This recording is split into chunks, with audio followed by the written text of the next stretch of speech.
That sometimes means you're on the right path, and something that I've learned recently. Something is awkward, you're out of your comfort zone, and that probably means you are telling something that is very true to your heart and very like true in general, because if it's true to your heart, it will also resound as truth to people who then experience what you've created.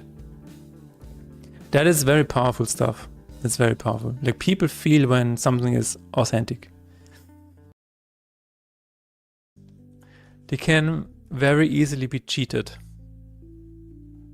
So the problem is that it's I don't know, it's just so weird, because on the one hand, yes, it would be really, really cool. On the other hand, if every day you have on first place somebody called, I don't know, XXX Cornet Theory XXX owner, and he has this amount of score, it is very demotivating. So, and I don't really know a good way to prevent cheating like that. You could probably find a way to do that, but I don't really know. People will always find a way to cheat, is what I think. Stop destroying my creatures. Thank you very much. Okay, it doesn't have any shield, so it's gonna die, right?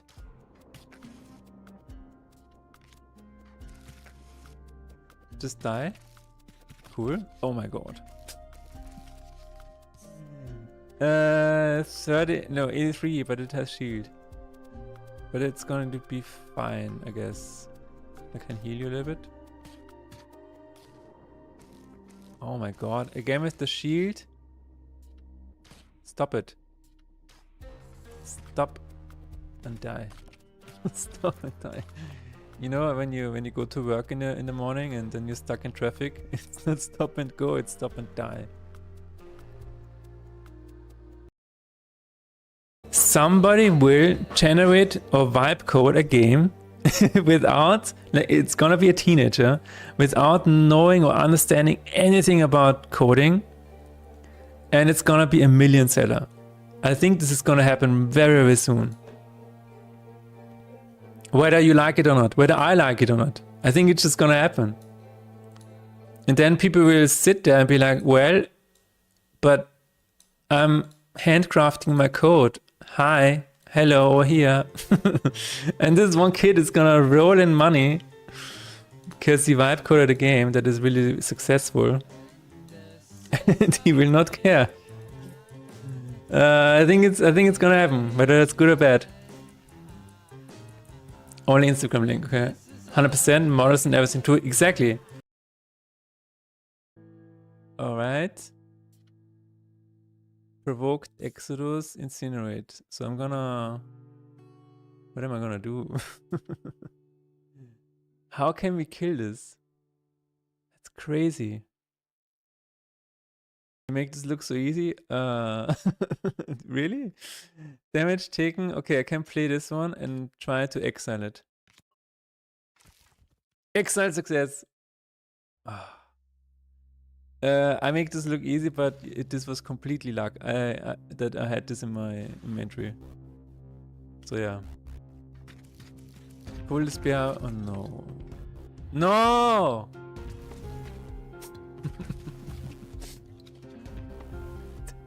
It does not stop. It does not stop. Aha. So that's what you're doing. That's what you do all day. I see.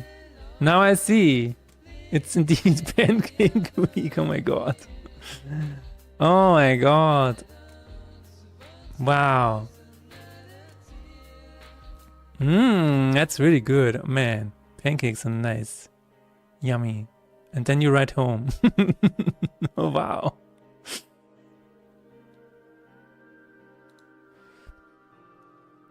It's a Russian holiday where we burn a woman and eat crabs afterwards. Why am I not surprised?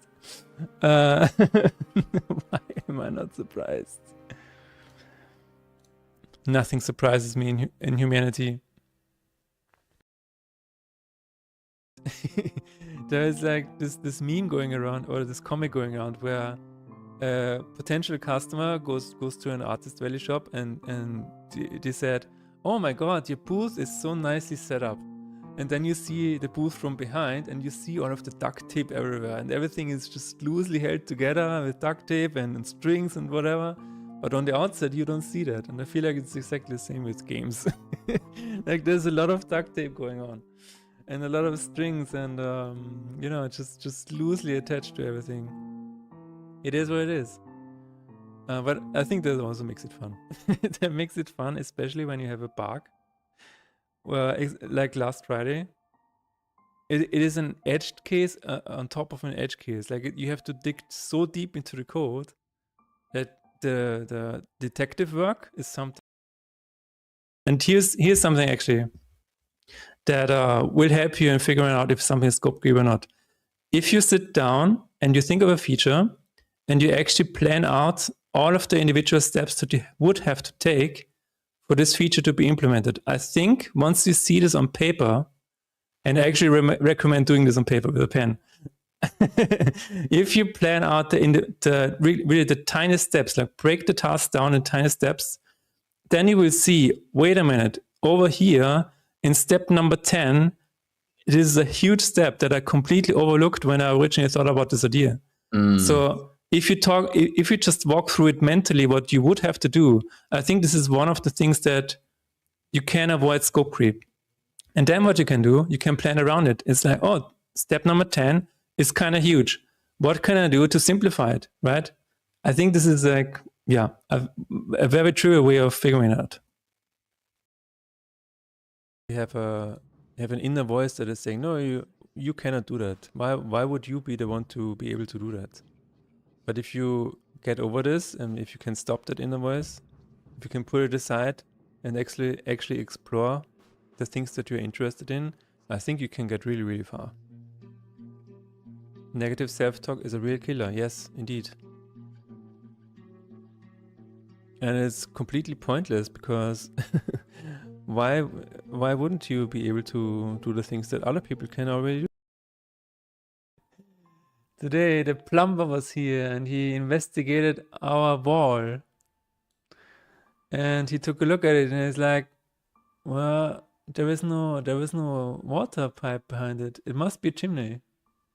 Right? And I was like, no. The chimney sweep was here and he said it's not a chimney, so it must be a water pipe. But then the plumber today said, yeah, but there's no water anywhere. So what you're gonna do is, on the December 30th, they're gonna open this bad boy up.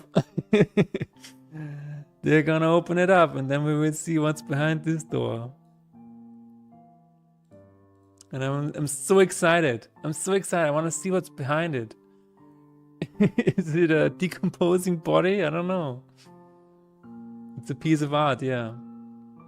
Did the entity break through now? No, it is still trying. Council? I need to add this to my next game. Yeah, me too. This is like a brutalist dream. Yeah. And there's an issue with modeling that though, because look, it's hollow inside and it's not on the grid. I know it's not the hardest like mesh, but it's above my abilities for Blender at least. Oh, I just found a bug. Yeah. If you win, wait a minute. If you win, you get the cool sparkles, and then you continue, and then the sparkles continue. Huh. You thought I didn't see it. You thought I wouldn't catch you, but I did. I did catch you.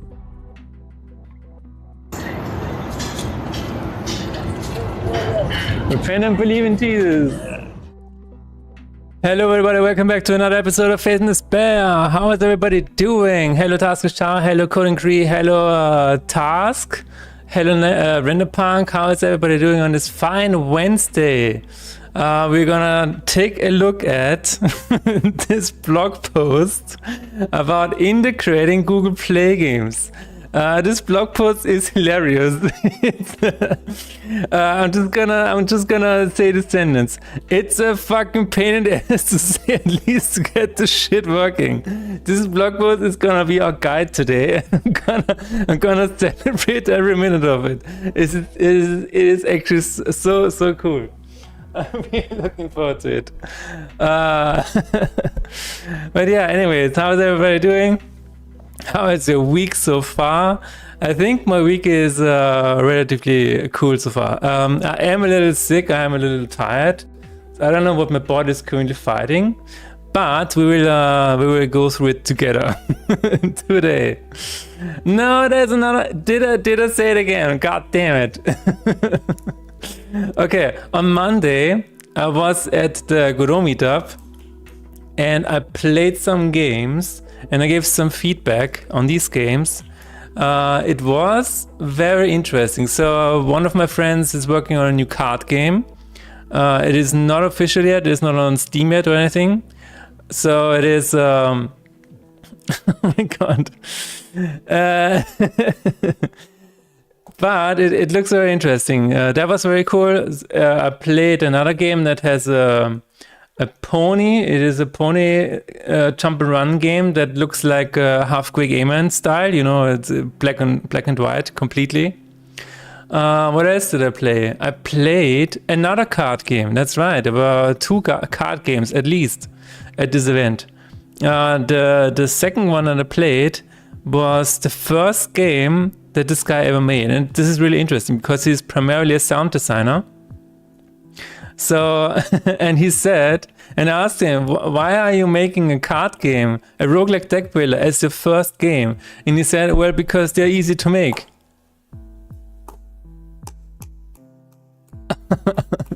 Okay, so I was like, wait a minute, what are you talking about? And he said, yeah, I mean, the coding part is easy, right? You can you can just have cards on the board and everything. And he said the hard part about making roguelike deck builders is the content and the balancing. And I guess he's right. I guess he's right. Hello, Matt Chirp. Yes, you called out. I guess he's right. Yeah, I mean, if we really think back about what I did for this game, I guess in the beginning it was very quick and easy to set up, right? You have your cards, you have your board, you have the enemies, the enemy turns, the player turns.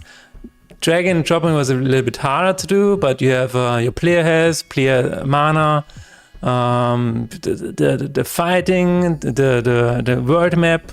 Everything, I guess, is relatively easy, I guess, but it is very interesting. I said to him, okay, but I would still not make a roguelike deck builder as my first game. That is very interesting. He didn't go the easy path and make an MMO. Yeah. That is exactly. He was not inspired by Matt Chirpy. I don't know if it said hello to everybody yet, so yeah. Hello. But that was very interesting. It reminded me of this guy.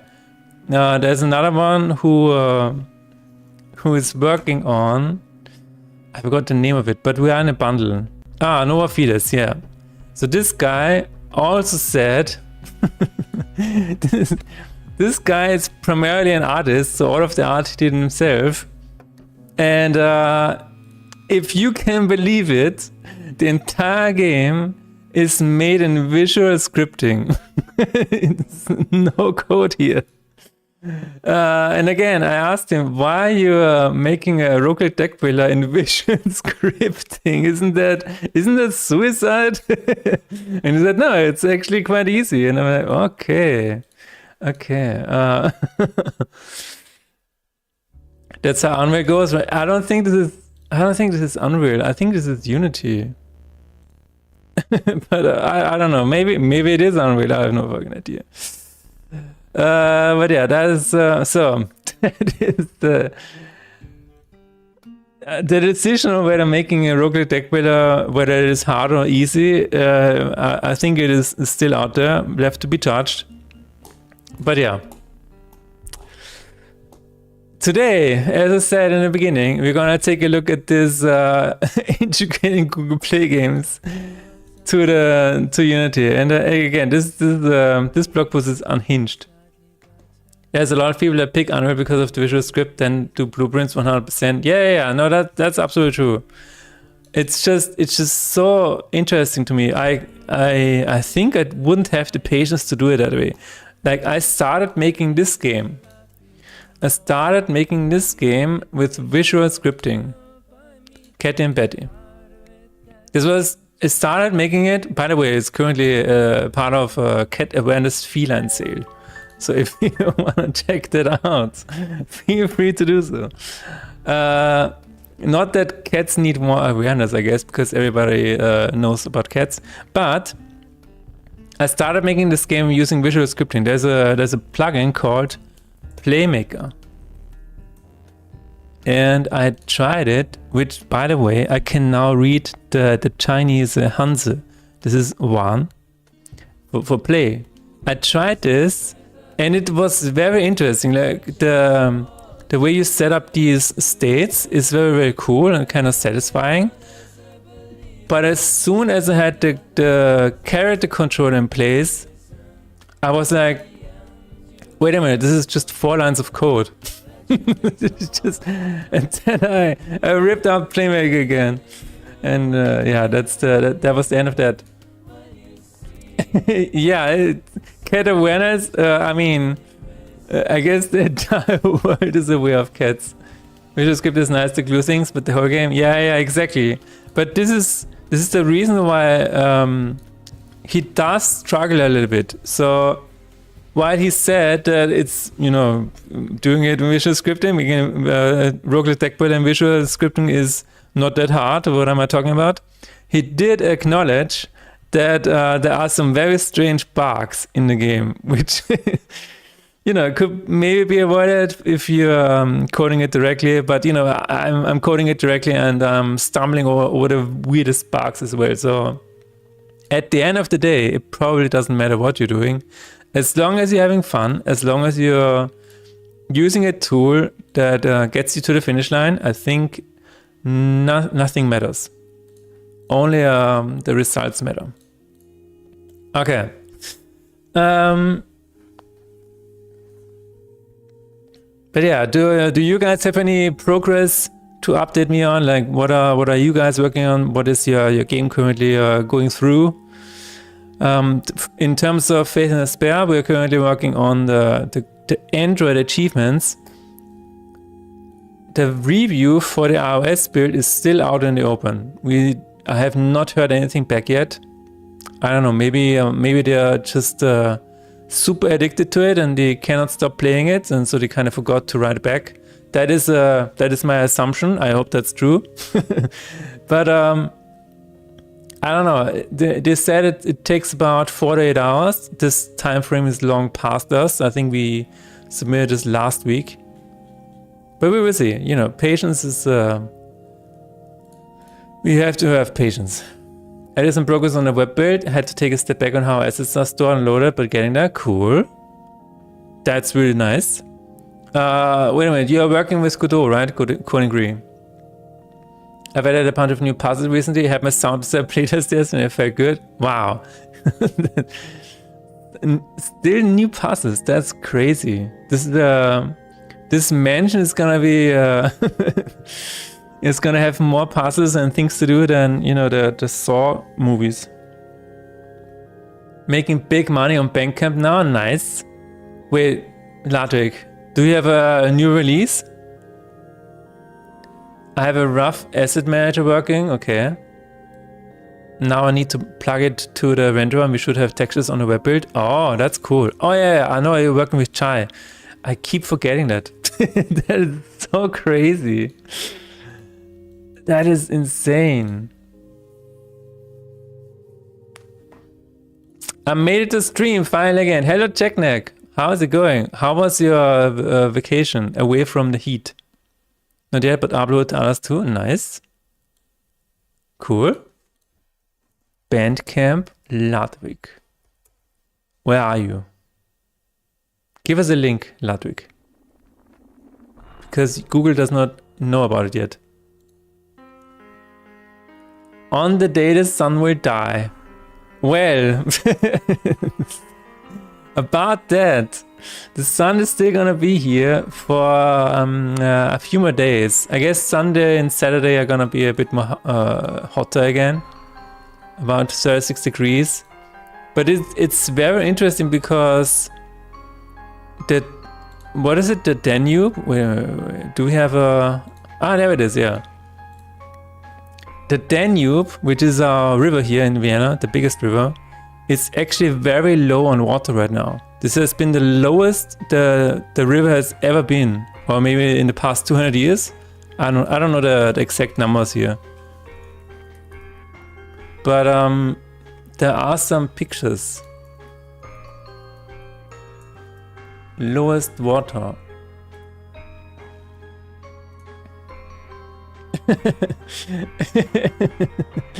This is a good title, dude.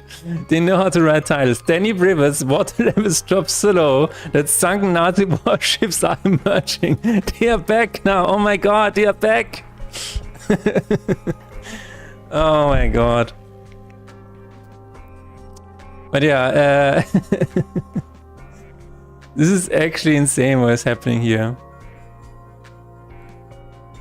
Look at that.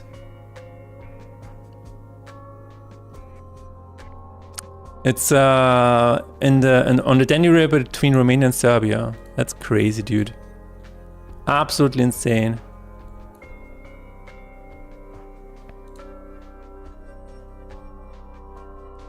Ah, there we go. Open link. Cool, follow, it's there. Yes, please. Got another article too, but it was a smaller site. Wait, you got another article out? Wait. Can you link that as well? For Shroud of Gloom, right? I'm still on vacation away from the heat, just on my laptop to write a job application. Ah, okay. Well, good luck to you, Technic. It's a bit tricky to handle web async stuff, like you call a function to load something, your child program keeps going, and the browser is still loading things in the back. So you need to keep updating the game loop, so the browser still runs things, but have a callback to know when loading is done. Not quite the same as a backfire, a bit weird. That sounds weird. Are you dealing with multiple threads here, or what is going on here? Seems like it's not. But this afternoon the sun will die. I don't have classes to look at though. Ah, you mean the Sonnenfinsternis. We had a low record on the 11th of August of just 38 centimeters in the Elbe. That's crazy. Yeah, the water situation is kinda weird right now. Like there's a drought everywhere. I don't know what to think about that. That is the news. Oh my god. Performing security verification. Are you a bot? Yes, I am. Ugh. Hello, Tarok. How is it going? The puddle formerly known as Tarok. Shroud of Gloom. I cannot read that, unfortunately. Gongshu. It's Japanese. The new cover, by the way, looks really good. Looks very good. Nice. Does this did this do numbers? Did this do something? But it is once again showing that having your game translated into other languages is really important.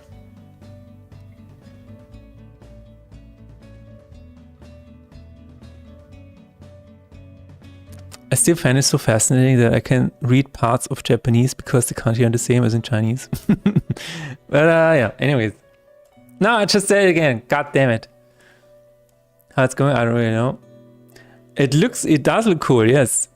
We agree on that. Natively, I have a single thread only, but I cannot get around JS async calls.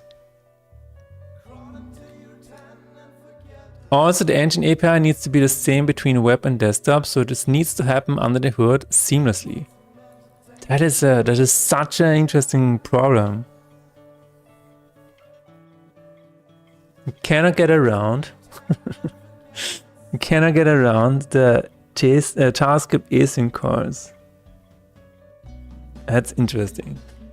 Small by my wishlist, yeah, but nothing major. The biggest increase is definitely from the 4Gamer article, but I think that's a much more popular platform. All right, I mean, you know, even the small numbers, we take all the numbers here. How's it going around there? You mean for me? Or just sent you some pics on Discord, hiked up Schafberg yesterday and went back down with the Schafberg barn. Nice. Yeah, everything helps. Every little bit helps. Let's take a look at what Jackneck is up to. In his... I honestly believe at this point that Jackneck is an undercover Austrian agent. Like, do you see that? He's herding cows. And he's also driving cars. That's what undercover agents do, right? It sounds like and now he's doing this. He's doing oh my god, that's crazy. Wow. Very cool. Enhance. Very nice.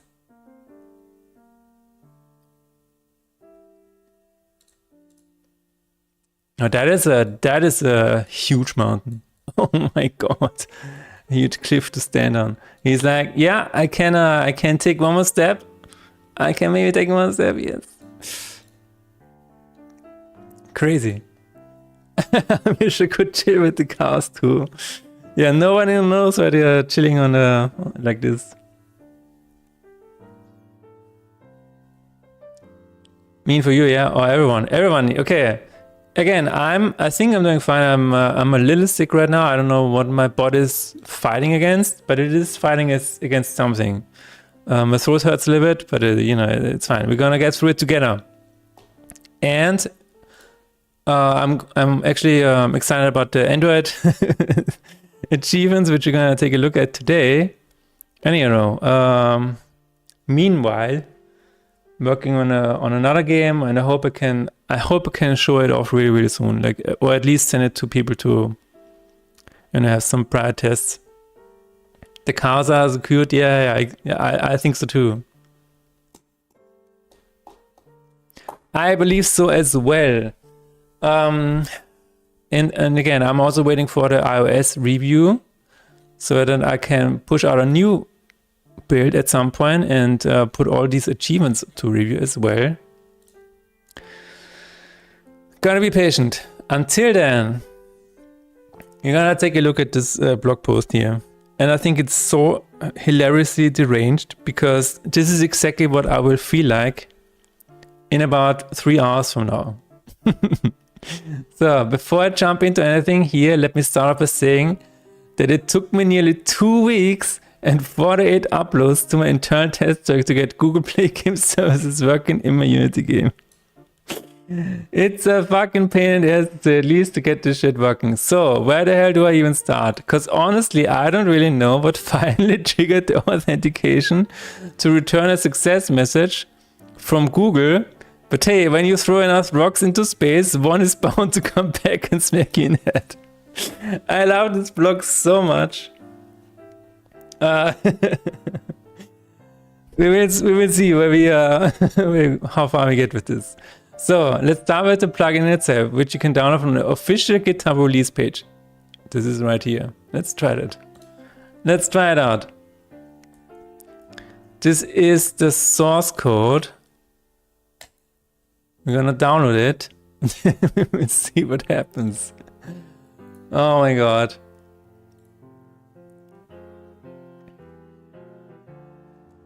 Wait.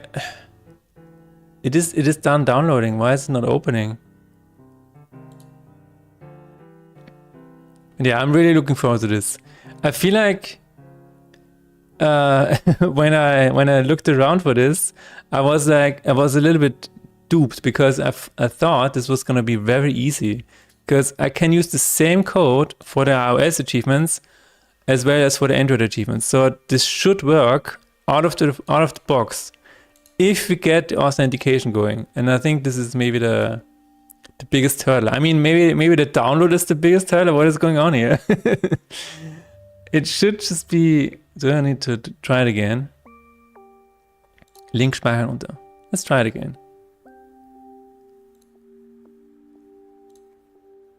Why are these downloads not being finished? What is happening here? This is the first step already. We had thought they would make this process relatively easy because they also make money with it. Yeah. Yeah. You would also think that Apple would make this more easy. But if you go to Game Center and you want to add achievements to the review process, there's no way where you can put all of the achievements into the review basket at once. You have to click in each individual achievement, add it to the review basket, and then go back and do the same thing for all of the other 21 achievements. You would think they would make it more easy, but no. Because I don't know. It's they are all small businesses, you know. You gotta have some patience here. I cannot download this zip file. This is the first thing that we're always stuck on. It doesn't let me download. Okay, that's already hilarious. Let's try the tar TC. Maybe it works with that. Use another browser? Yeah, I don't know. I don't know what's happening here.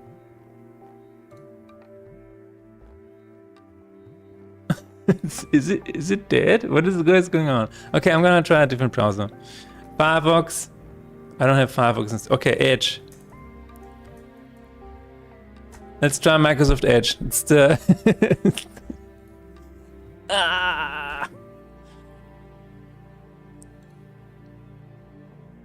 Okay.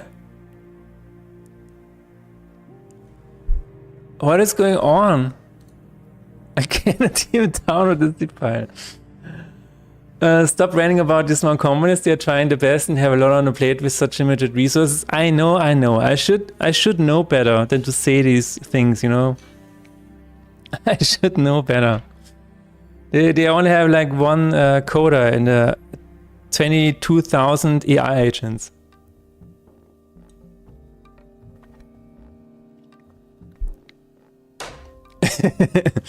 Can you share the link? Yeah, sure. Can you guys download this zip file?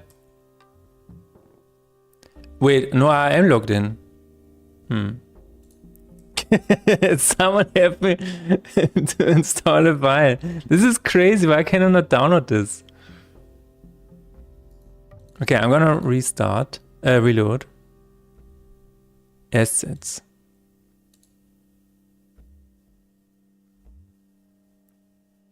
Okay, yeah, the download didn't send us what is going on here? Dude, it's completely, I cannot even, it doesn't finish. That's crazy. On both browsers. Okay, first hurdle, complete. What would I do without Twitch chat?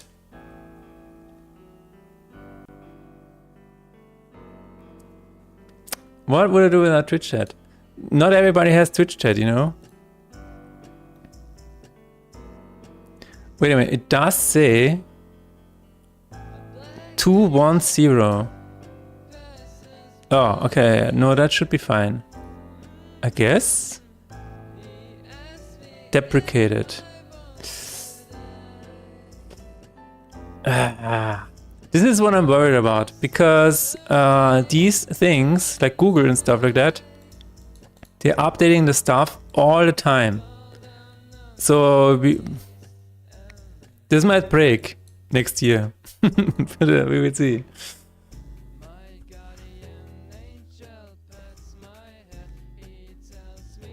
If Render is uploading it, it will stay at 99%. I have no idea. But I cannot even, it doesn't even do anything right now. Thank you.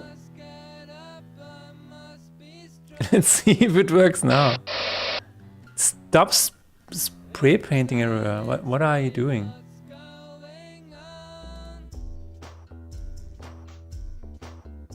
My God. Okay, what is going on? I cannot even download from here. Something is entirely broken with my system. Is there like is there something that prevents me from downloading? I've never seen this before. I've never seen this before. What is happening? See, I cannot click here. What is going on? Does anybody have any idea?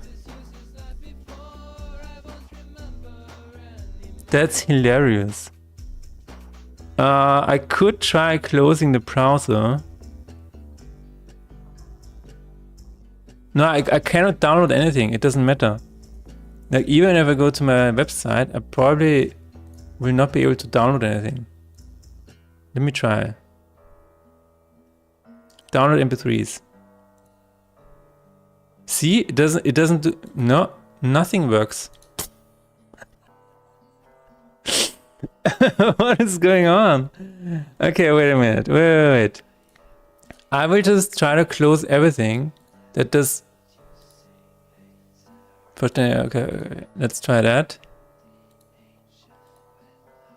Let's try this. Is there any other process that is... See, it is still doing something. Do you see that little icon down here? It is trying to download stuff. Maybe I need to close it and open it again. Was some virus preventing our downloads? I hope not. I seriously hope not. But what happens if I do this? Can I?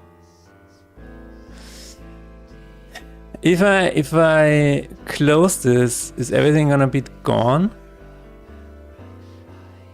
Let's see. Ah. See, something is downloading. Okay. This seems fine.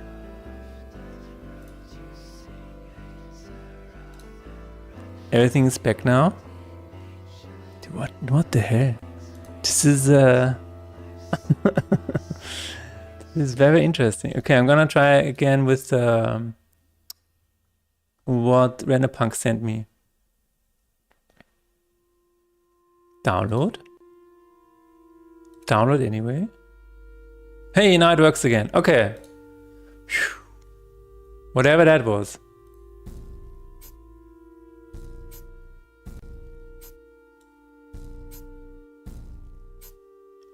It's it's not letting me download.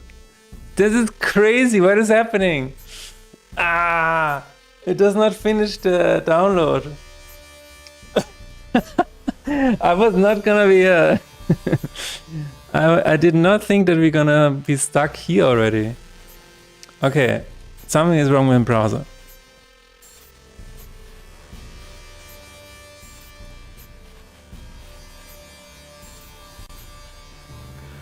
Download stuck at 99%. If it stays frozen for too long, it may be locked by security software. Full storage drive. No, I don't have a full storage. I don't have a full storage. Everything is good. Okay, let's get through this. It is let's try Reddit. Oh no, this is torrent. I'm not downloading a torrent. Oh my god.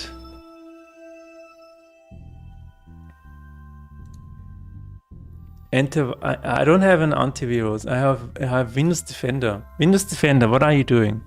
Are you doing something? What are you doing? You don't seem to do anything. File verification. The app or browser is checking all parts of the file arrived correctly. Okay.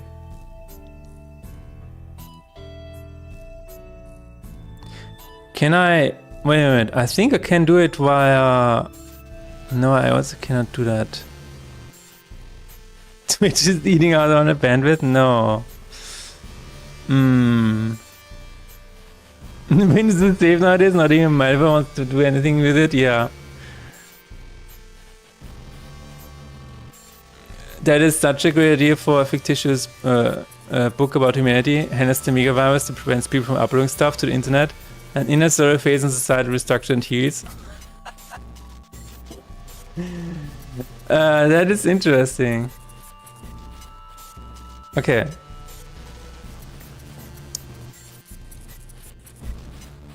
How to fix? Wait a few minutes. Yeah, sure. Check your storage. No. Pause and resume.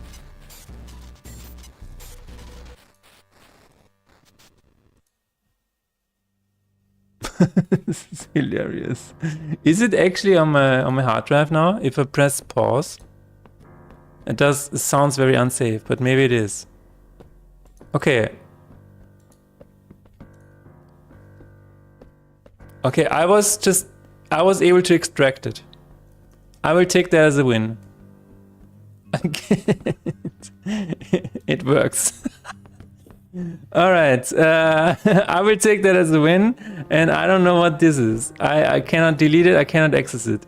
Let's completely ignore that. So after you download the source code zip file, you want to open the zip file and locate the file labeled Google Play Games Plugin 210 Unity package. Okay, where is that? From the current build folder. Okay, we have a new version now, so I hope, dude, I hope this is gonna work. This blog is from October 2025. Oh my god, this is a year ago. You can then import this package file into Unity under assets import custom package. So, let's do that. I think I can just drag it inside of Unity. No. Alright. Assets, import package, custom package. Okay. Assets, import package, custom package. Alright. Then we go to desktop, play games, current build, and we do this. Let's see what Unity does. My following device of someone didn't get it. He did get it to work. So, that seems good. Google Play Games, external dependency manager, saved game. Sounds good. Import. I will leave this on my desktop for now because who knows. So what next? After you import a package, you will need to configure the Play Games plugin, which you can do under Window, Google Play Games, Setup, Android Setup. Alright. Will Unity make it to 100%? We will see. No, I believe in Unity at this point. I believe Unity can do it.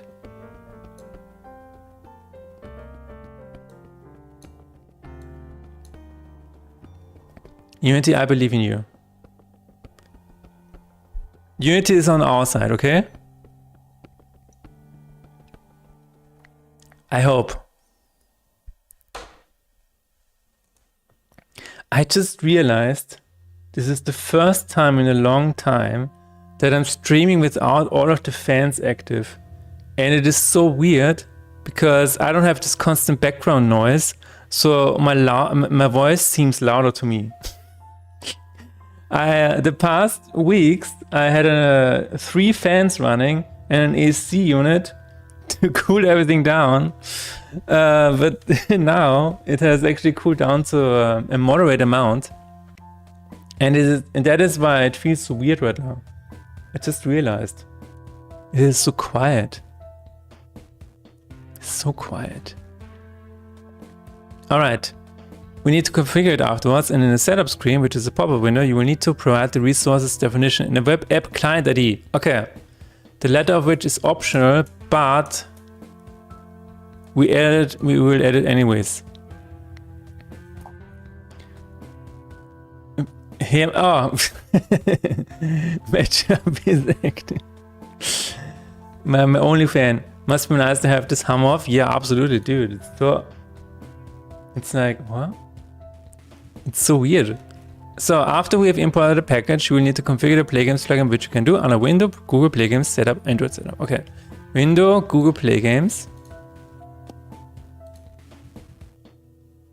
This is an error, we will ignore it. Window, Google Play Games, Setup, Android Setup. Alright. To configure Google Play Games in this program, go to the Play Game console, then enter the information below and click on the Setup button. Alright, let's do that. I will do this off screen because I don't know what kind of information is going to be displayed for me. What do I need here? In the setup screen, which is a pop-up window, you will need to provide the resources definition in the web. Okay. Now, in my case, I went ahead and added the client ID because during my phase of trying a million things to see what the fuck works phase, I decided edit because it's possible it could be required to actually authenticate a connection with Google. I like this blog. it's the perfect energy that we need right now. The resources definition, where is that? I think he mentioned it. If you are not sure about resource definition, you can obtain that from your Google Play console after you've created a leaderboard achievement. Just click the Get Resource button. Alright, I'm going to go to my game and then go to sitting with integrated cooling would be better for no noise. A lot of things would be better. Task. Being in a country where it's not 40 degrees would be better. Sometimes not being alive would be better. Doesn't mean there's a choice. I guess we always have a choice.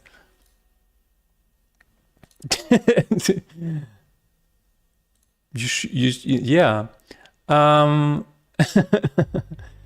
So monitor and improve. Reach in devices. Ratings. No, where are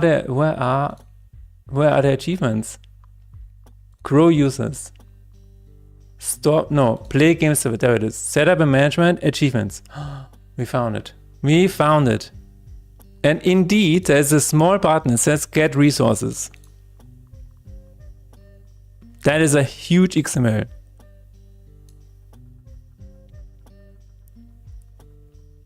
And then we will put this here.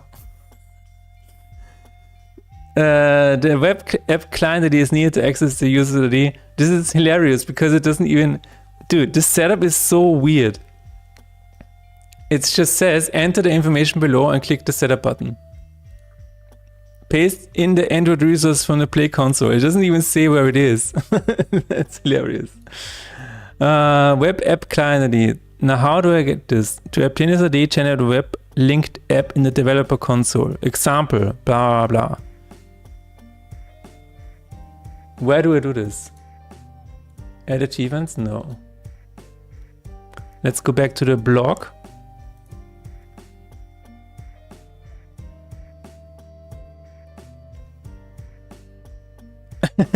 Okay, I think this is too far. How do I get the client ID? Web app client, letter of it's optional. I don't. How do I get the client ID? It says here, the web app client ID is needed to access the user's ID token and call other APIs on behalf of the user. It is not required for game services. Okay, so we will try without it. Invalid class name, object reference not set to an instance of an object.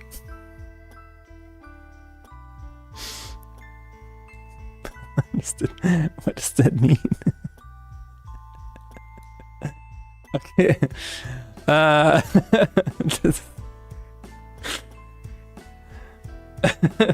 don't know. I don't know what that means. Should we add Google Play Store to an object? What is going on here? Okay, let's try it again.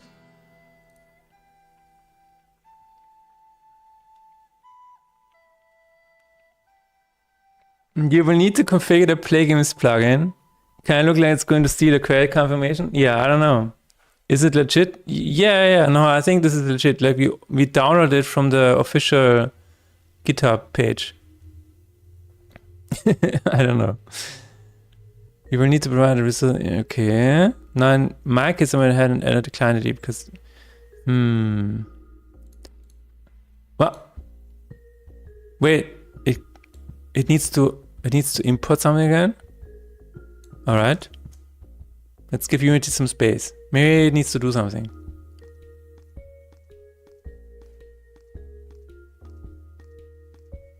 What is happening? At this point, I'm really glad that I have a Git repository in case it nukes my project entirely. There goes the credit card info. No, my credit card info. It goes. Now it's being sent to all the servers worldwide.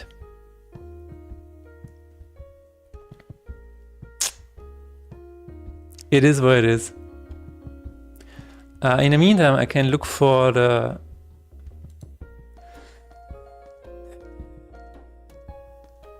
As if Google doesn't have it already. That is a good point, yeah. I think Google knows more about me than I do. Let's be honest. Test and release. Where do I have... Okay, it's done. No, it's not done. It still needs to do something. Where do I have the client ID? That is a good question. Statistics, publishing overview, Crow users, test and release, all apps. Where do I find my client ID? In Google Play Console, where do I find the client ID?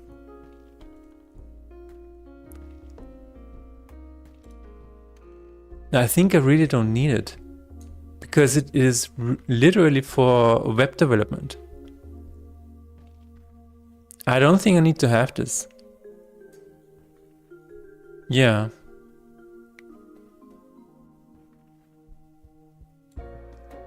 No, I don't think we need this. Oh, enable analytics? No. No. We don't want any analytics. It's fine. No. Enable Android auto resolution. Android resolver has detected a change and would resolve conflicts and download Android dependency. Wait. Disable auto resolution will require manually running resolution using Assets External Dependency Manager. Android resolve. I'm so scared right now. What is it doing? Enable auto resolution again. Okay, yeah, let's try it out. Resolution failed. Okay. Okay. Resolution failed because whatever that is, could not enable Chatify in Unity 2022 without custom created properties template. Please enable custom created properties template under. Oh my god. I do have this, don't I?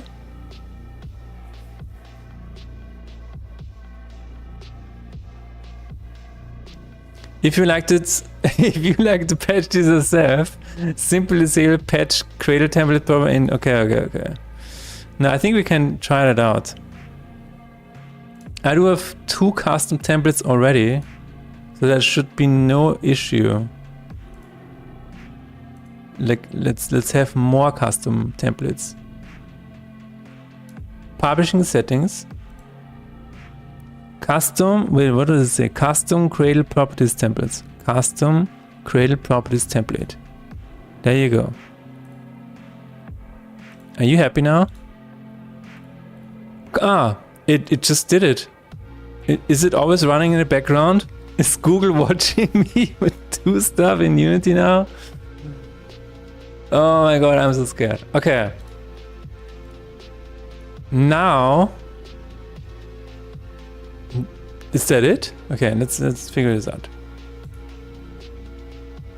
We have the resources definition. So the blog continues. Now I'm not entirely sure about this next step, but I came across a few posts through a Google search where some Unity devs mentioned that adding a value for a nearby connection setup triggered the authentication to work. This could be a load of shit, but during my getting ready to rip my hair out phase, I decided to go ahead and populate it with my package name, which is the value that's required for this particular option. Since this is my very first time working with it, okay. This option is required, so for the sake of sanity, feel free to go ahead and add it.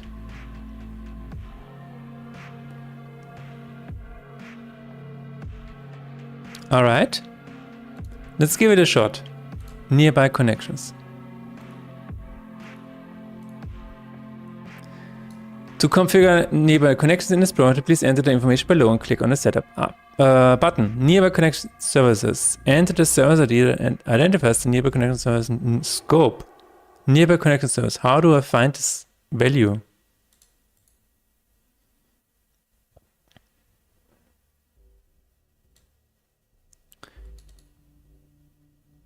Oh, this is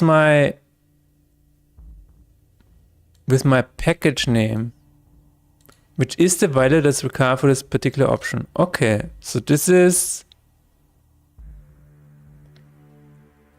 the package name. That is easy to fill in. We have that. That is here somewhere. Probably in other settings, right? Yeah, there it is. All right. I mean, if that's it, Philip, Lena, Faith in Despair. There we go. Set up.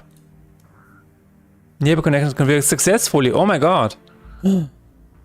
Enter dependency. Resolution succeeded. It just keeps doing stuff.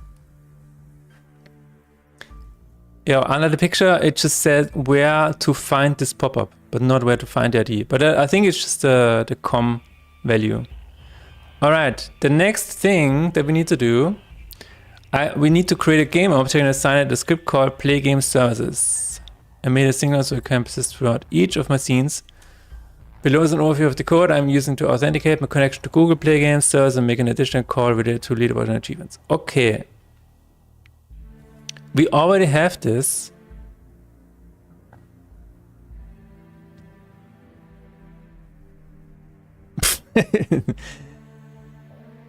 Okay, we already have this. So this is what we have here. Yeah, and this is what we have. Wait, hold on 1 second. Because I have found this. No, I didn't find it. I've asked Gemini. But there was a suggestion here.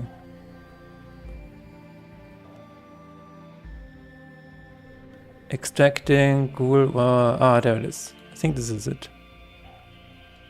No, that's not it. 1 second.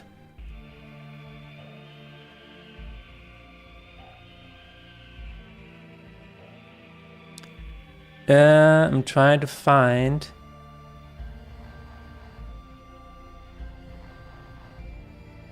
What we did last time. Last time we had the window open. There it is. Unity achievements for Android. Okay, let's try it again. Because I found that we can do it like this. Yeah. Authenticate user, activate. So we're gonna do this. I don't think we need to do it this way. Okay, because of the thing here. I guess it's better to divide it into different options. Sounds good to me. We don't need a second NF. Wait. We need to do this here. If Android, then we use Google Play Games and Basic API. That sounds good. No errors whatsoever for now. And an unlock achievement. Unlocking achievement is just exactly the same. Insane. So, I mean, this is really, really cool. If this works right off the box, which I think it will not, that would be insane. Wait, did it already change the script? Hello, Heidewitzka, how's it going? We are working on the Google, the Android achievements, which is hilarious so far. But how is your game coming along? Anybody who doesn't know, shout out to working on a really cool game, which is called Kingdoms of Kraval, right?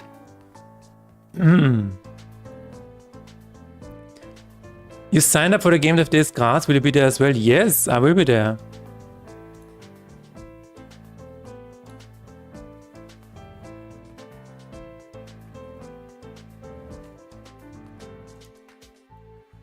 Did you sign up for a talk as well?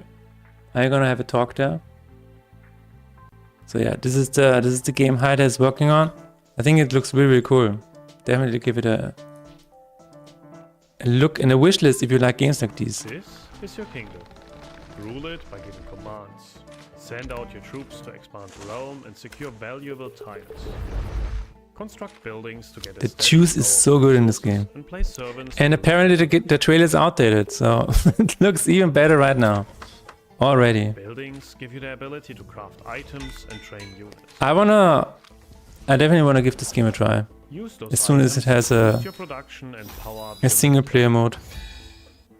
Anomalies give you the technical advantage. Exploit them for special buildings, trainings, and crafting options. How is the work on the AI coming along? Fight for important positions, defend your borders, outplay your enemies, and conquer their palaces to claim the kingdom. Coming soon. There you go.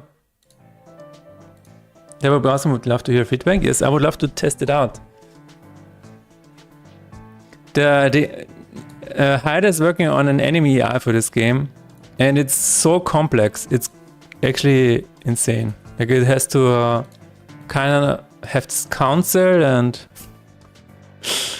they're sitting together and they're making the best decisions together for the next move of the enemy. It's so weird. Weird in a good way. I like how visual it is. You know, you imagine these this council sitting together and be like, how can we destroy the player? And then making the best decision to make this happen. I will let's start some replays right now so I don't tweak values in the dark. That sounds really good, yeah. For Faith in Despair, I also added a lot of statistics, mainly so I can see what the players collect over the entirety of a run. But if you already have the numbers, might as well expose them to the players. So yeah, adding statistics to your game is always a good thing, not only for the players, but also because you can also see it as well. Navigate to grow game services, setup and management configuration. Create an Android credential using your app's package name and SE. Okay, I think we did that already. Yeah. So the next step would be add the Play Game Service SDK to production APK and use the APIs.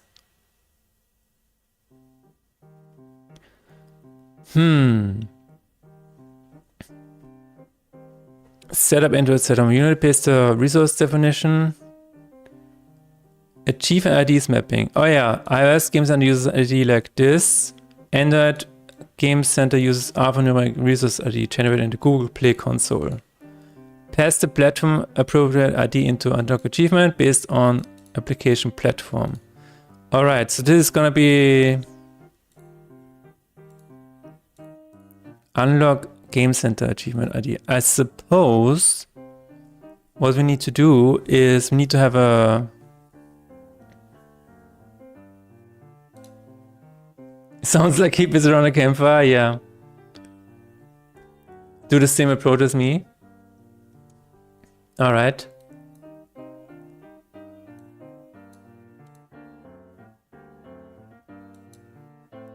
So the ID over here is actually like this, and on the Apple Play Store it looks like this. Oh, it signed me out. Fucking hell.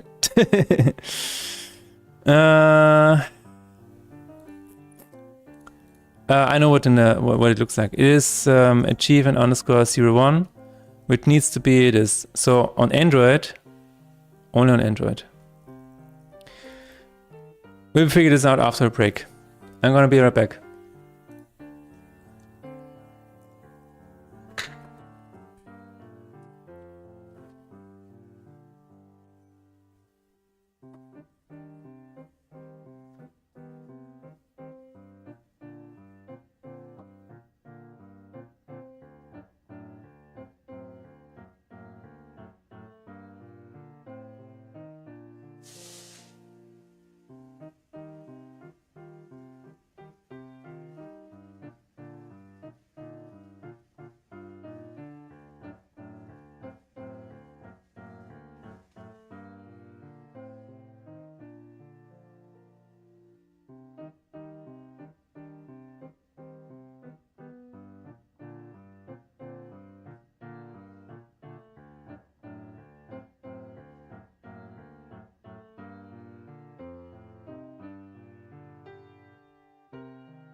Anyway, it's not missing from the chat commands. I obviously did not edit because I didn't want people to think this, they can just enter it to, I don't know, because they don't know what it is.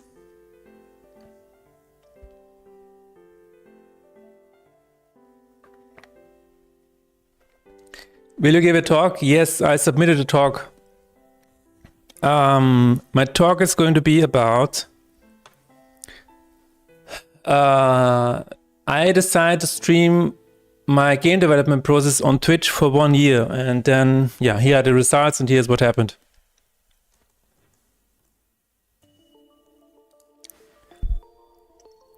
I thought adding the command to a list would be like, yeah, but then people are gonna take a look at what it is and then it increases the number. That would be weird.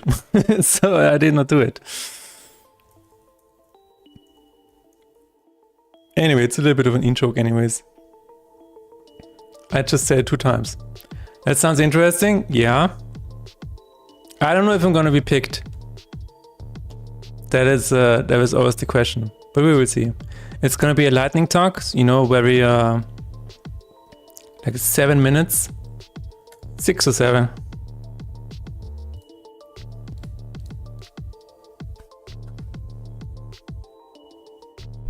String helped me a lot in the journey. Yeah, that is. I think at this point I can definitely talk about it a little bit.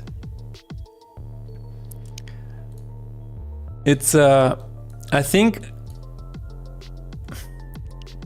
if you really think about it, I think it's a net positive, right? Absolutely.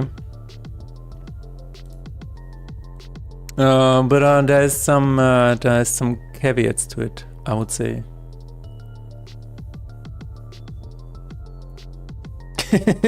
No, he was talking about me.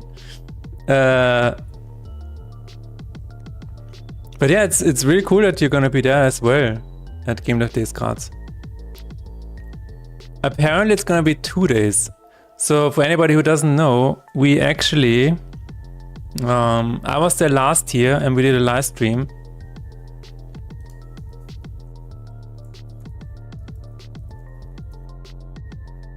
Can I find it this way? Oh yeah, I did. I was able to find it.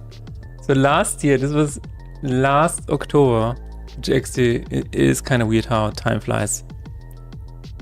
On October the 3rd, I did my first IRL stream in Graz, and we're gonna try to do the same again this year. And I'm really excited about it. And then the day after, if my talk gets taken or gets accepted, I'm gonna talk about, you know, live streaming. And apparently there's gonna be another event. So last year it was only 1 day, but this time it's gonna be 2 days, Saturday and Sunday, right? I think so. But yeah, this was the first IRL stream. Long time ago at this point. I mean, not that long ago, but you know. It was a cool one. Did you stream the event as well? No, that is probably not allowed. But my talk is available somewhere. The videos from last time. Wait, were you there as well last year? But the videos from last year are available somewhere.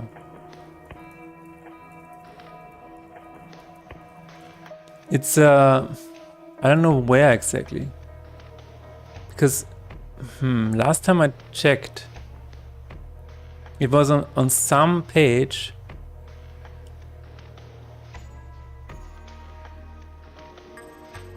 And not on the official YouTube page yet. It was I think it's on the website where the event takes place. TU Graz. I don't know. It is somewhere here, buried in the website of universities. I have no idea.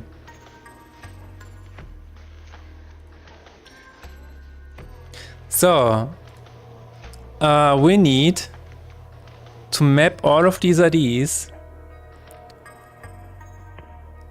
Let's see if they are in the correct order. I think they are actually, right?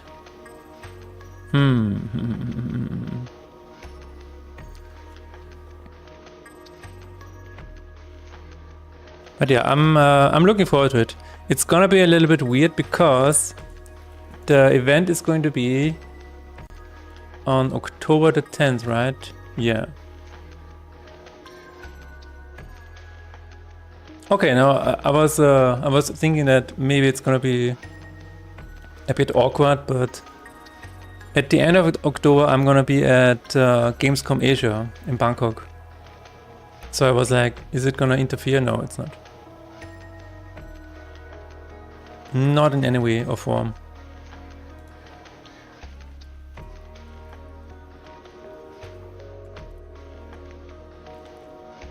Are you winning, son? Yes, I am, Dr. Lion. We are all winning here. If you also want to be a winner, make sure to follow. So, all of these IDs need to be mapped, and I think I'm gonna... How are we gonna do this? I think with the dictionary, right? Can I get all of these? No. Ah, we have them. No, we don't have them here. Can I export them somehow? I cannot even... I cannot even highlight them. Ah, Google. ID. Google does not let me highlight them. That's amazing. How do I get the value then? Do I need to become a hacker again?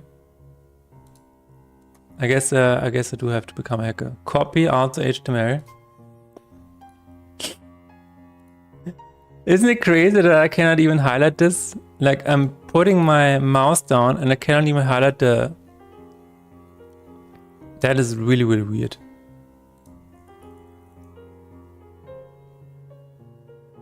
Okay.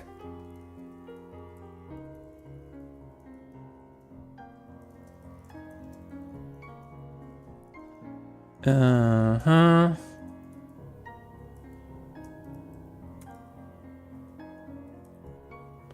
.84 LE, etc., etc.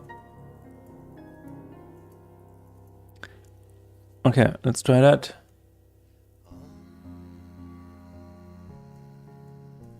I hope this works. It does! Oh my god. See, this is really useful. Okay, now we have the IDs. Are they correct though? Are they correct? Are you a wizard? Is QFA. That looks correct. Yes. What else is there? QBA. Okay, yeah, that looks correct. Alright. The next step is going to be... We're going to make a dictionary out of this. So...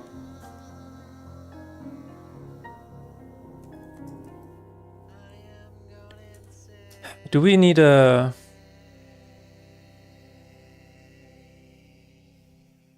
Somebody take me up back and hit me over the head with a shovel. I'm being forced to generate an anime mascot for a cybersecurity company. It's so shit. Oh my god. No, that's not good. That is not good at all.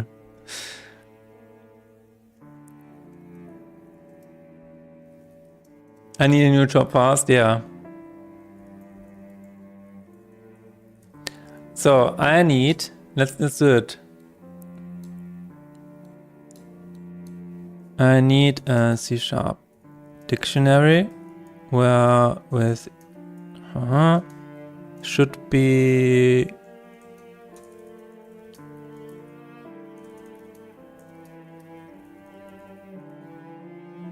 can you give me that please? That would be really nice. Oh my god. So we have a... The only thing that we need to do is we need to map the achievements here, the ID, to the IDs of Google, and then it should work. Let's hope it does. Oh my god. Alright.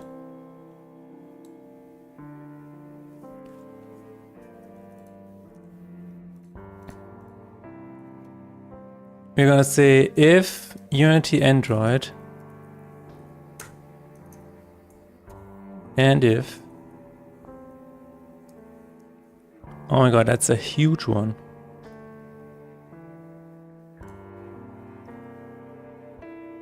And then we're going to say ID is achievements,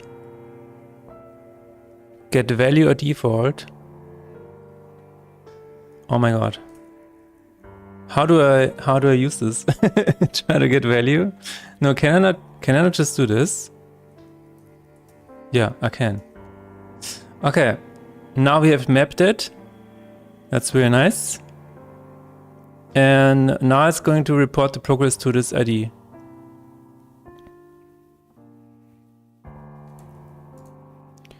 Let me see where this is used. Nowhere? Wait. No, it is used here. Yeah. This is, it's not used in iOS. Or Unity, Android. See, it's good that I checked this. If Unity OS or this set correctly achieved. I also need to check where this is used because I feel like... No, it is on the splash screen. Oh, that's really good. That is extremely good. Because that way it even works if you have already achieved it. So it works retroactively.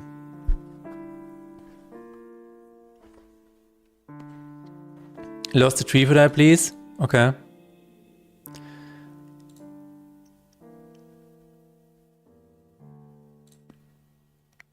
Do you really think that task? I think this is done now. Unlock Game Center achievement. We are mapping it to the correct ID. The ID is this. And then we're calling report progress. That sounds really good. Let's check the list again.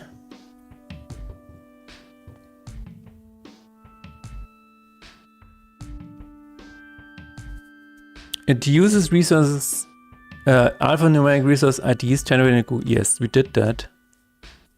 Test the platform appropriate ID into unlock achievement ID based on the platform. And that should be it. Wow.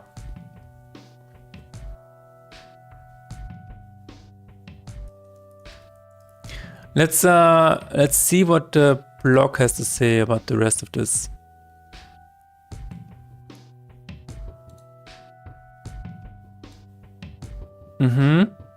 It's not the case at all. This is where things get hairy because any or all of these next steps may or may not work out for you. It's really a case-by-case scenario and also depends on the version of Unity and the JDK Unity install with installation.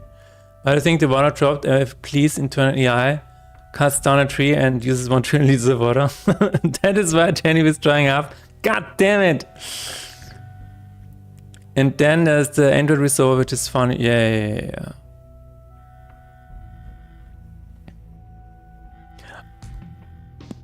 I'm not using Android Studio.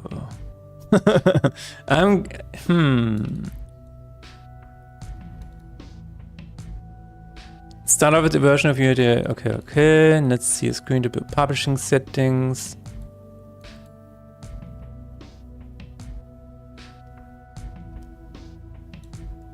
This file is required for app sync, can be generated using the Keystore Manager.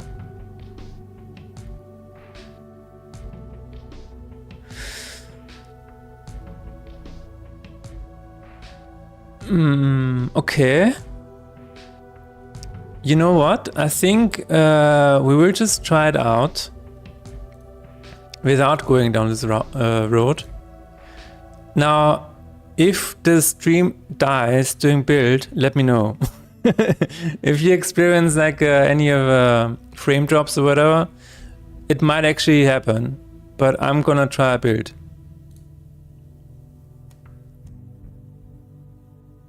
And this is gonna take maybe, I don't know, a few minutes. But let's test it out. If the frame drops, then I'm not gonna do a build live on stream anymore. And the frame drops only happen because this is very CPU intense and OBS also needs a lot of CPU. So wait a minute. Do I need to have... Yeah, no, I think this should be alright now. Add the Play Games Service SDK to your production APK, and then that's it.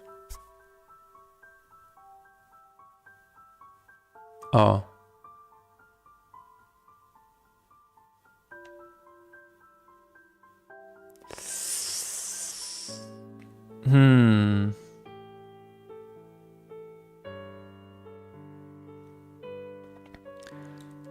No access stream PC.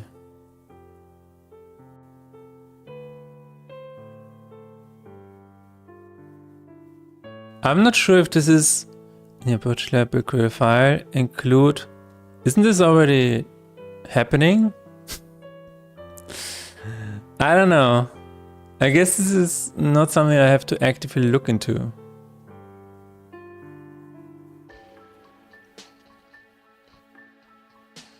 Yeah, I don't know. We will see.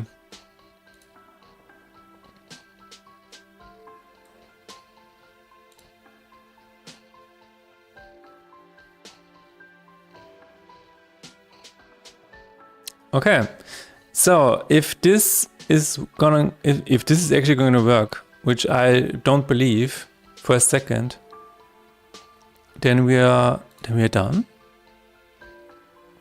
I'm not sure how I'm going to test this. If I just push it out there and hope for the best, that's probably not a good idea, but it doesn't really matter, I guess. I don't think I have any way to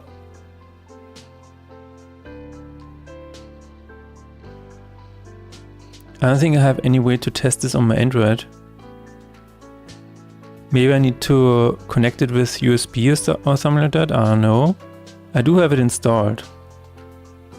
It's running right here. I'm checking if it already does something with Play, like with the Game Center. Oh, it does.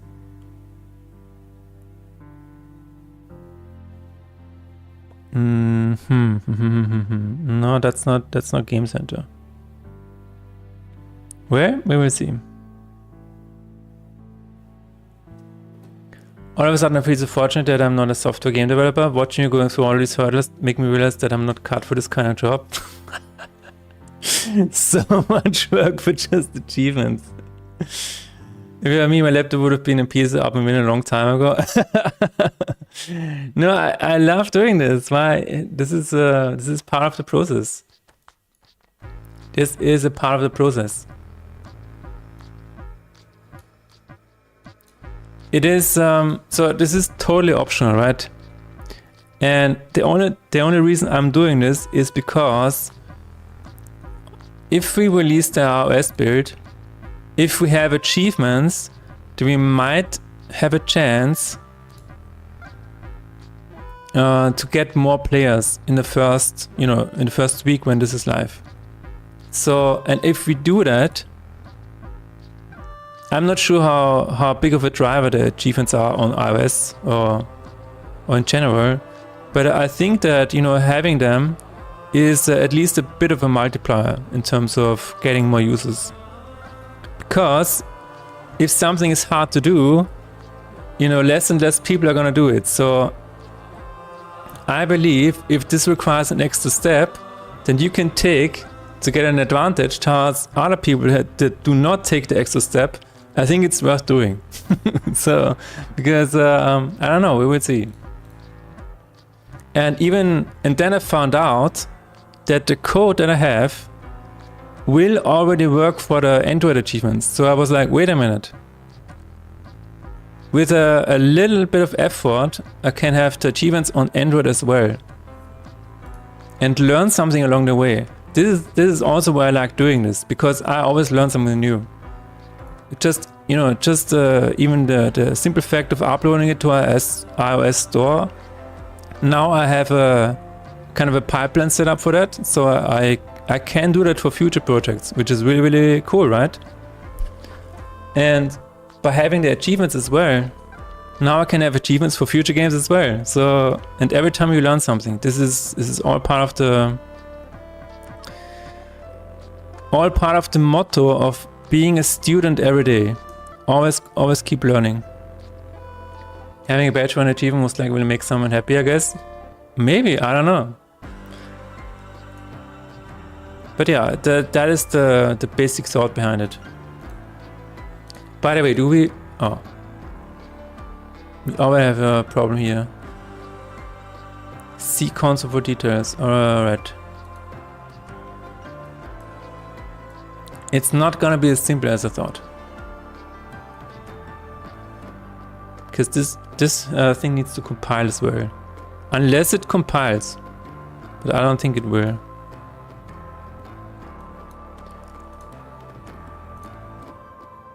But yeah, sometimes you need to really do some very boring stuff for making games. But on the other hand, I mean, if you're doing other jobs, then you will also have to have you will have to do boring stuff everywhere. I guess it's just the mindset that you can control.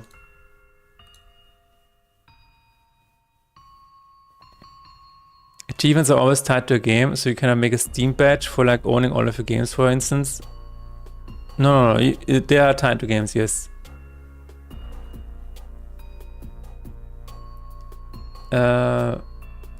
Dokumente, GitHub, card game, builds, demo, Android. Yeah, it did not get updated, unfortunately. Yes.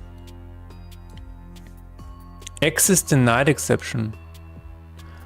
Oh. This might just be a... Wait.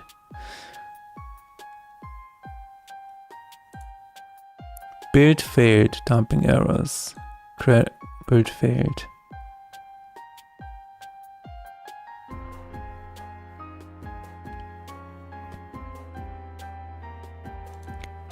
Yeah, this might be a build step. Task failed with an exception. What control execution failed. Access denied exception. Okay. Try run with stack trace. Let's try asking.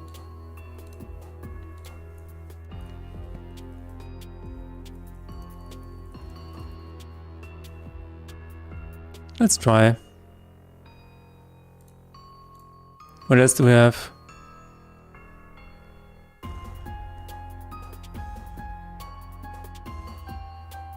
It might just be that there's some file that is currently being held hostage. Yeah. OneDrive synchronization. God damn it, I hate you, OneDrive. Always the same issue. Yeah. Force EDM for you dependency resolution. Okay, we can also try that first, but I think it's an issue of OneDrive. God damn it. Assets, external dependency manager, Android resolve, force resolve. Okay, assets, external dependency manager.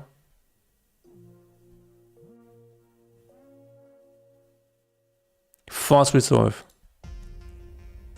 Succeeded. Let's try it one more time. Did we get any frame drops during the build process, or was everything alright? I think it was right. If everything was alright, the way to fix this was I needed to give OBS... Okay, all good. I needed to give OBS priority in terms of CPU. That is the way I fixed that. Alright, that's good. So we can keep doing this. I hope there's a way where I can test this somehow on my local Android. I assume there is a way to do this.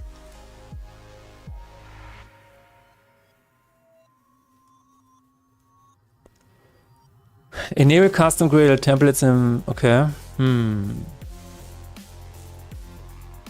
No, I'm not using...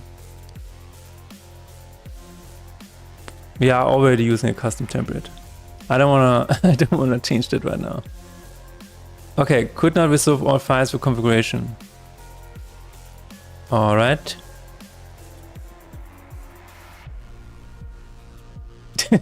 Always doing the build process. Like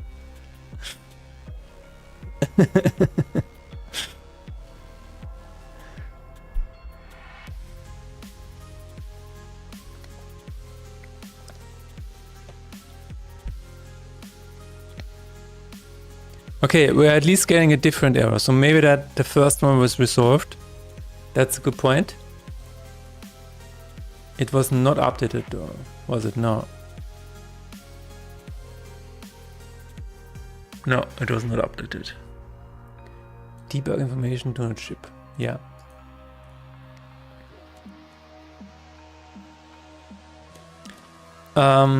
But we might want to try something else entirely.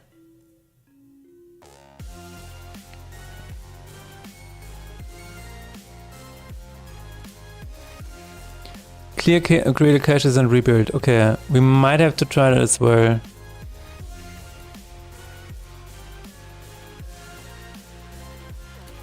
Okay, what does it say this time? Build Gradle project.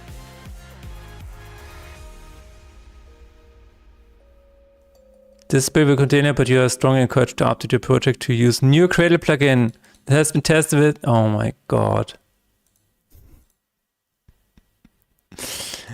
Let's try that.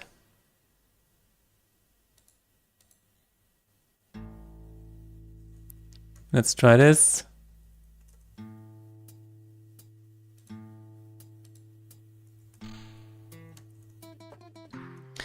I feel like I might have to do a complete restart of the project to get everything back. So if this doesn't work the next time, I will do this off stream.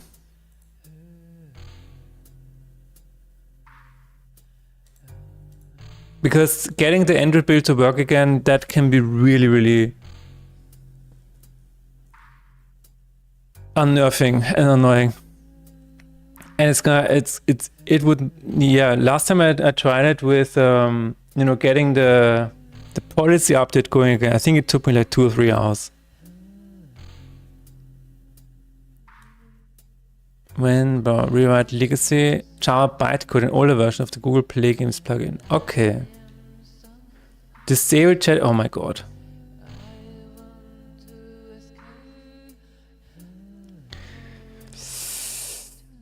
Okay, this is really we're getting into a weird place already. I don't want to deal with delete existing plugin folder, download the latest release. No. This is getting into a weird territory already. Yeah. So, settings. We will try that first. Assets, external dependency manager, Android software. Okay. External dependency, Android settings. Wow. What do we have here? Enable auto resolution, yes. Install Android packages. Patch Android manifest XML. Oh my god. Use Chatify. Legacy Android support libraries reference to them from other libraries will be rewritten to use Jetpack using the Chatify tool.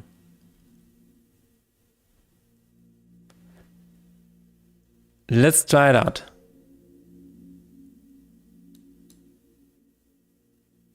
And let's do another build. This is the last time I'm gonna try this on stream. If this doesn't work, we will go to the next point on our list, which is gonna be a small refactor.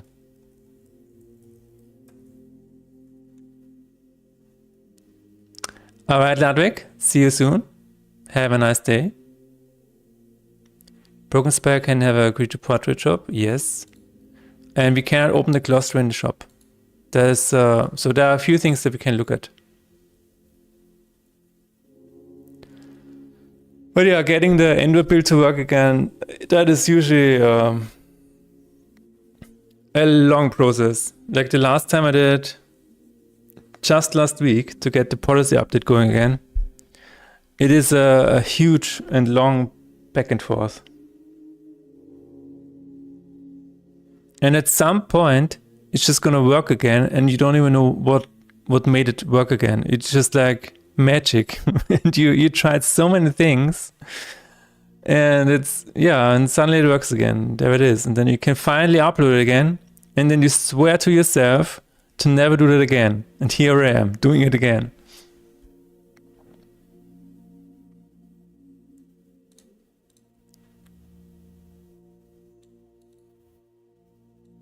Oh, we didn't do that, but yeah, we can do that later.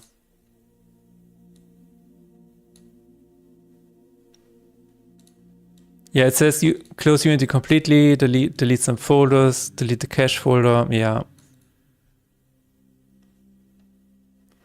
There's a lot of things that we can try, but it's a long process to get through all of this. And we're gonna do something more fun on stream. Because this is really, this is the next release runtime class path. I think this is a different error, right? No, this is the same. Like you guys were already saying, I will throw out my laptop. This is the part where you require a lot of patience. This is not fun at all. You're just sitting there watching this bar go from left to right, and you're praying that at some point the build finally goes through. And I don't even know what the entire thing that I changed last time. I had a custom XML, a custom template, and you don't even know if the changes that I did last time now are interfering with this build. You never know. Or you use Godot. Well, I don't think this is engine related. I think this is just, Google stuff. Wouldn't you agree that you would have the same issues in Godot? Beats, yeah, generating anime mascots, maybe. But then you probably have other problems. Yeah. Now, I don't think this is specifically a Unity problem. This is just, there's so much happening with, the Cradle and everything, and all of these Java dependencies that need to happen because you need to make an Android build at the end of the day. Yeah, this is gonna take me a little bit. But yeah, let's do something more fun. I am going to do a small refactor because I want to change a small thing in the journal. Hello Seek Live, how is it going? We are currently working on Faith in Despair, and I wanted to get the achievements going for the Android build, but currently there's a problem with the Android build, and I need to fix this off stream because this is gonna take me quite a while. But yeah, at the end of the day, I think we're gonna have this again. That is what I always have in the back of my mind. I will find a way to make this happen. I will find a way. And usually you can find a way. So the next thing that we want to take a look at here is I want to have the journal. I want to give it available starter text. And currently I have the text over here. Yeah. So what I want to do is campaign days data.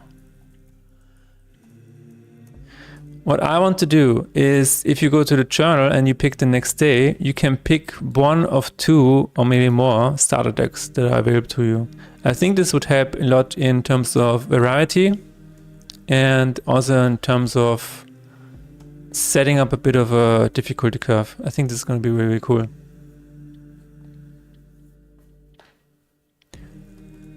Never exported to Android, so I cannot tell, but Unity works for iOS as well, right? Godot has a lot of problems there. Yeah, I just released an iOS build, which is currently in review.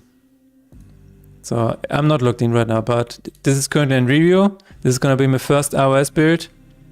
And I think this is gonna be a long process as well. Like the entire review process is gonna take a while. But yeah, you said you already have one on Android. It's yeah, there, you know, all of these different systems and different settings. Good, working on a game right now on my own game engine. Nice, Seek. If you have anything to share, you can send a link into chat.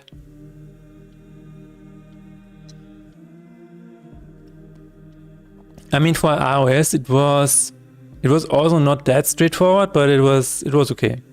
I feel like, yeah, I think the main difference here is that for Android, I'm trying to use everything in Unity, and for iOS, it just exports an Xcode project, and you have to open up the Xcode project in Xcode anyways, so it kind of defers all of the work to the external project anyway, to external program, which I guess is the upside of that. I could probably do this here as well. I could probably just export an Android project, I guess. Because if you uncheck this, then you can probably run this in what is the project called? What is the program called? I think it's called, I forgot. But yeah, there's an extra program for this as well. Might be an option, but you know. Campaign days data. Hello AnimeAge23, how's it going? Achievements always sounds good. Yeah, I think so too. until you're stuck and you cannot progress with your program anymore. You cannot make a new build anymore. But I will find a way. I will always find a way. If you guys don't know AnimeAge, check him out on Twitch. He's currently working on an idle game, which is, when do you think it's gonna come out, the second part?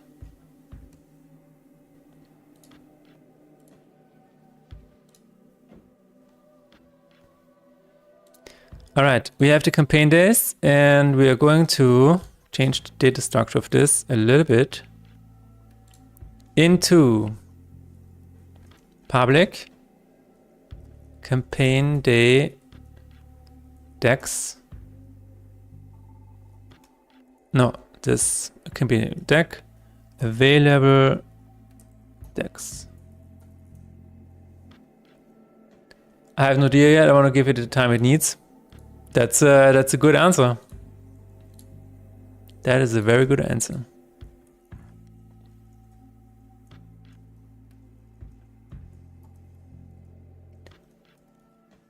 So this is deck number.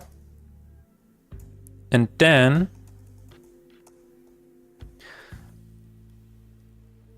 it can also have atonements. Oh, that is actually interesting.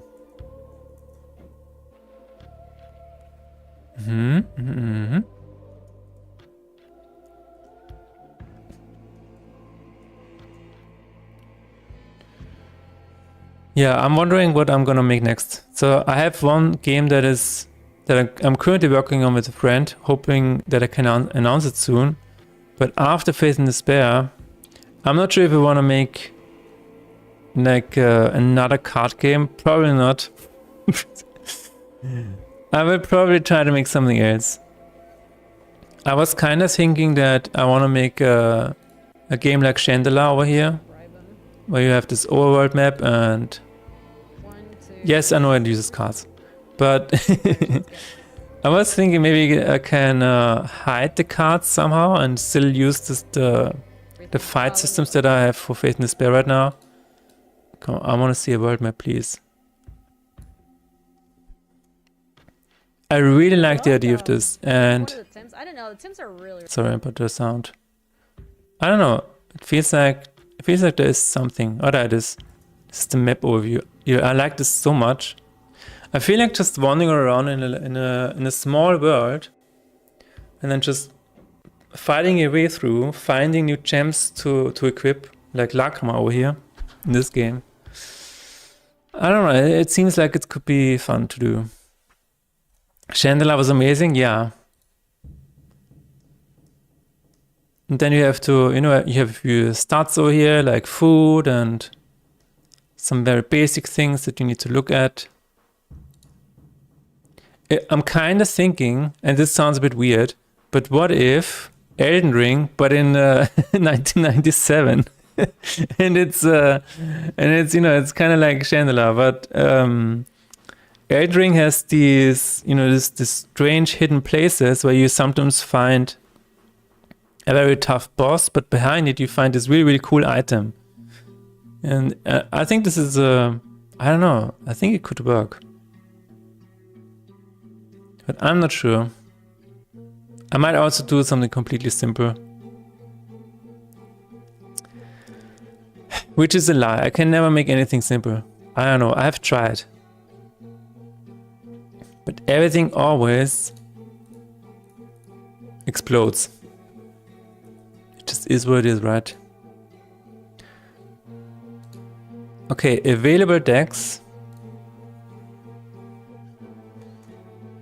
Everyone does something simple. You think so?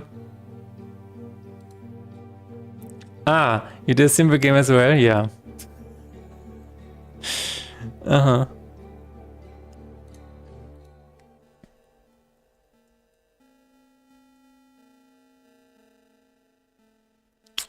But at some point,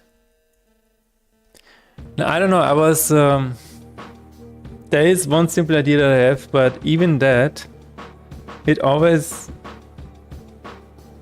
it already feels like there is going to be a lot of work. And the main question is always graphics assets. And I don't know, that's always the main thing. Very simple, yeah. Oh, I just want to make a small thing over here with tiles and building and an enemy AI that you can play against. Very simple, absolutely. I think I want to make it uppercase. No. Okay, how do I do this now? I think it needs to be...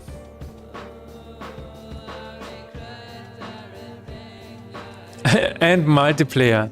Yeah, you already have online multiplayer, right? I keep saying Markiplier. Online multiplayer is insane, dude. Maybe it's not insane. Maybe you have to tell yourself that it's easy and then you just stumble into things. This is what happened to me with Faith and Despair. I was so naive and I thought, you know what? I will just make a card game. It's gonna be alright. Available decks is going to be this with a deck number of 1. I guess I don't need a deck number. Just call it deck. And then we're gonna have atonements. I'm gonna copy this over here. Oh no, the first one is gonna be... The first one doesn't have atonements. Right? Why is it red? Oh. No, why is it red? Oh, because of the... Alright. I'm confused by the kanji. These are Hanse. I mean, yeah, they are kanji, but it is set to Chinese. I'm trying to force myself to read it. Okay, I'm gonna go through this one by one and see how far I get. Day 2. Available decks has deck number 0. That's true. And we have atonements over here.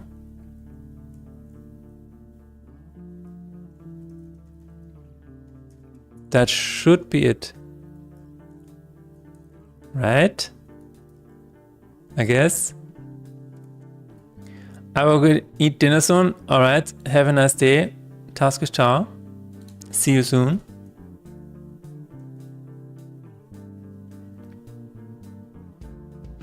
I think this is it.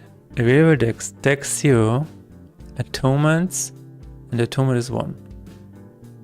Sounds good to me. Let's go to day number 3. So what I'm currently doing is I'm changing the pattern of this so that I can allow multiple starter decks per journal day to give people a chance to change the current deck they are playing with. And yes, I could allow all of them, but I'm not going to do that because I want to reduce the options to at least to 2 decks instead of all of the decks. Because otherwise, I think people would always pick the same one and that is not fun. But as it is right now, it is also not that fun because you're forced to use that one deck that you maybe not like. So having an option between 2 decks is, I think, a good middle ground here. This is what I'm currently doing. That looks good. This is atonement number 4. And then we have day number 6. But yeah, people were suggesting to me that I just add multiplayer to Faith in Despair, and I'm like, sure. There's a button for this, add multiplayer. Multiplayer. I'm so confused with Markiplier. Every time I say multiplayer, it's like Markiplier appears in my head and he's like, Markiplier. It happens every goddamn time. It screwed me up forever. So day 6 only has deck 1 for now, but we will change this later. I just want to give myself the option of having more days in the future, as soon as this works. I'm gonna copy this down. Now we have day number 7. Available decks 1. Gonna make this a little bit bigger. Use the screen that you have. Atonement number 5. Then we're gonna have 8, 9, 10.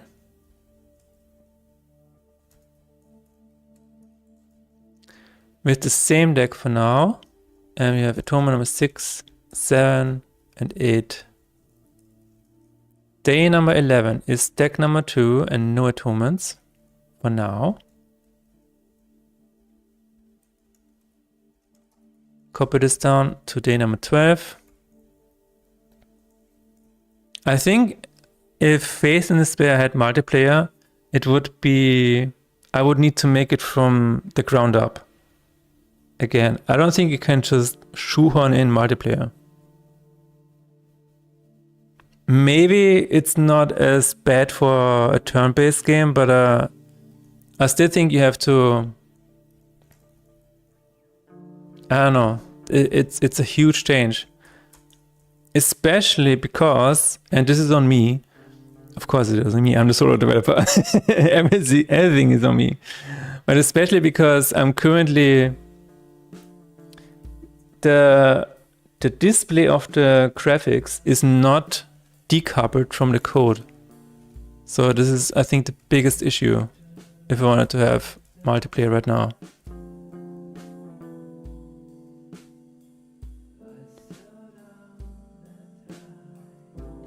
Because, correct me if I'm wrong, but I think you would have to... You would just have to be able to, as a client, receive a message and then it says the opponent did X and Y, and then you on your side you just, I don't know, display what happened. You literally have this layer above of it where you just display the data that you receive. I know it sounds kind of obvious, but currently that is not the case. Then you will have a hard time. Yeah, exactly. It sounds like something for Faith in Despair 2. Yes. If I ever want to make a sequel or if I want to add multiplayer, this is not going to happen in this game. Like, I would have to do so many changes Or maybe just start from scratch.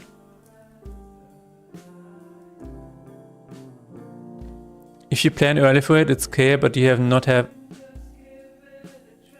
if not, you have often a hard time. Yeah, I can definitely see that. Separation between game state logic and visualization makes it much easier. Exactly, yeah, and this is not currently the case. This is currently not the case at all. Which again, I could have done, but I did not.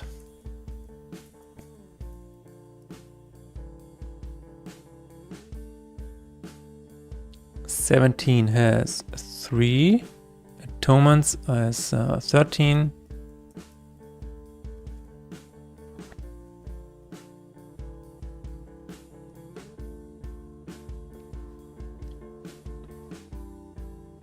I also think that you would have to have, you know, players, and that is, as an indie game, I think this is very hard to get. So if you're, especially if you are making a multiplayer only game, then it is very hard to do, because if you need other players, well, if you don't have players, then it's just gonna die. And yeah. I think for me personally, it kind of feels like adding a level editor. So yes, adding a multiplayer mode sounds cool, but how many people are gonna use it? If nobody uses it, then it is a huge waste of time. In my case, I mean. I do it for all my prototypes since I did it for Kingdom of Corral, yes. It makes the prototypes much cleaner. Yeah, I can see that. I would love to make a multiplayer only, but the game will be played 95% in single player. Exactly, that is what I think so too. I mean, I don't even know. Like, what is the...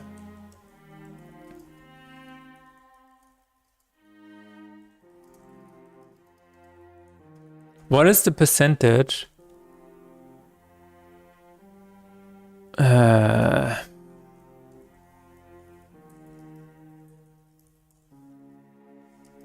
Versus single player. I think that they talked about this once.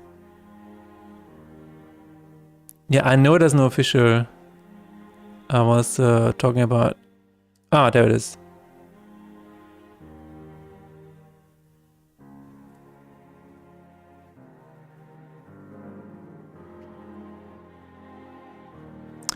It's really hard to say. Because I feel like Slay the Spire 2 has a lot of people playing multiplayer.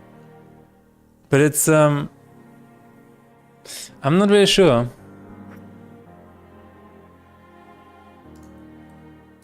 I'm not really sure.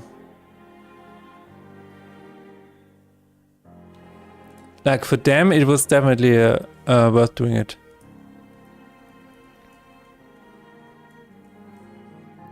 So 21 is deck number 4, right? Yeah.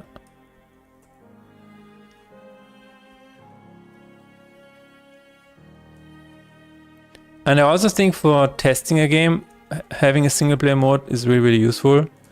For example, if I find a game on Steam that looks like it could be fun to play with my friends, I at least want to give it a try first. Maybe, you know, check out the single player mode first to see if the game is, you know, fun by itself, and then I will play it with my friends. So even for that specific use case, I think it makes sense to have a single player mode. That's the approach I thought about as well. Yeah, people want to just try it out and see if this is something they want to play with their friends, and then if yes, they will do it. Wait, 4-3. What happened? Day 21 is deck 4. Yes, 3 and 5.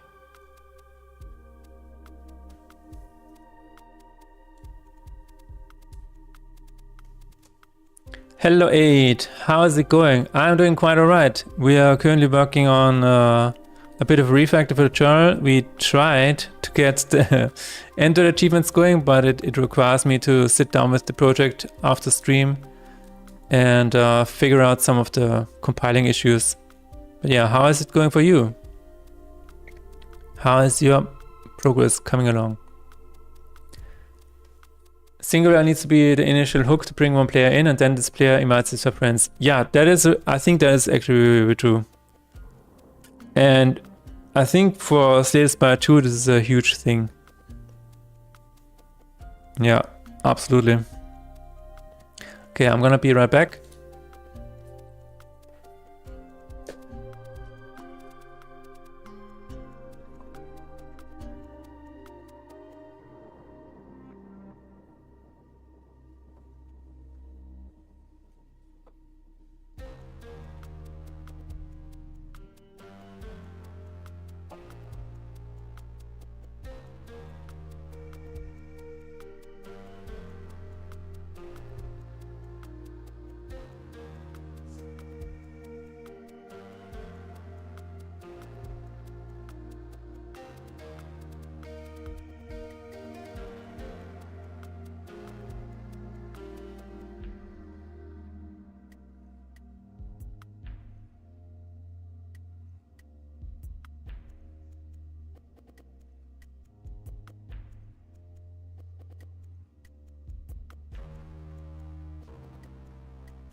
Wow.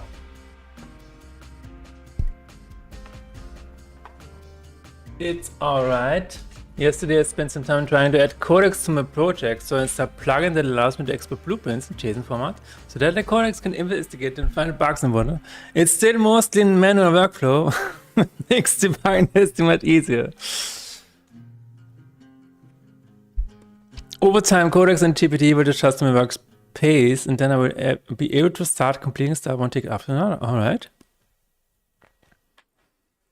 Also, Unreal broke my version controls to investigate what went wrong last week.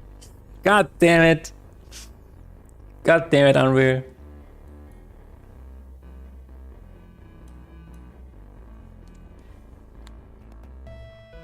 But you know, I guess progress?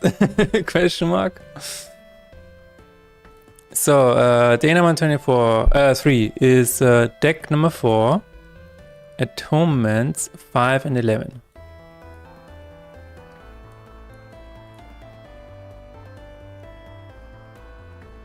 Seems good.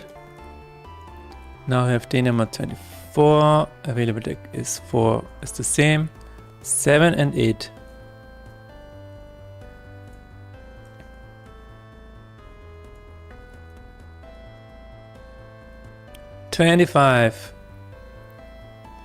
Deck number 4, that's true. Atonement 9 and Atonement 10.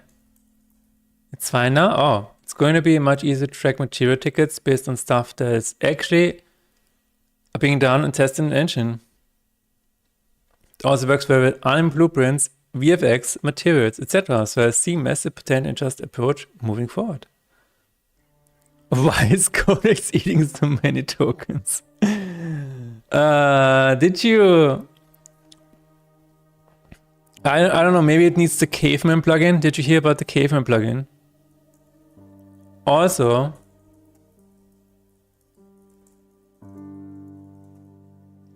you did not. There's a. I don't know if this helps you, but this is the Caveman plugin, and it basically says, "Why use many token when few do trick?" No, I'm not. This is really a thing.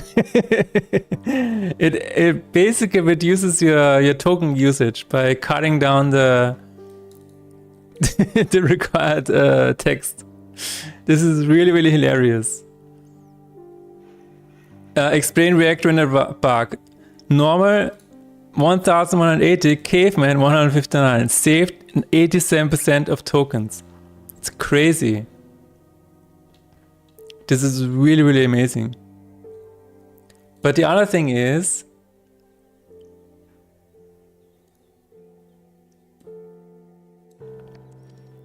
a developer realized images cost fewer tokens than text, so he built a proxy that renders your Claude code context as PNGs and cuts the bill by up to 70%.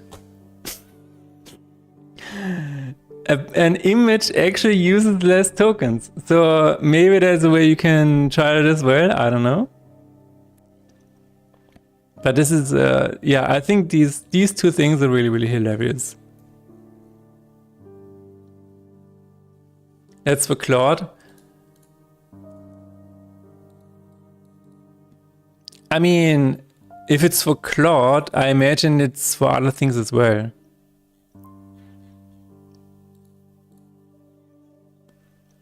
But yeah, your mileage always may vary. I just think this is so funny. You can even turn on the, I think it's just the grunt mode, where it just says the most basic things.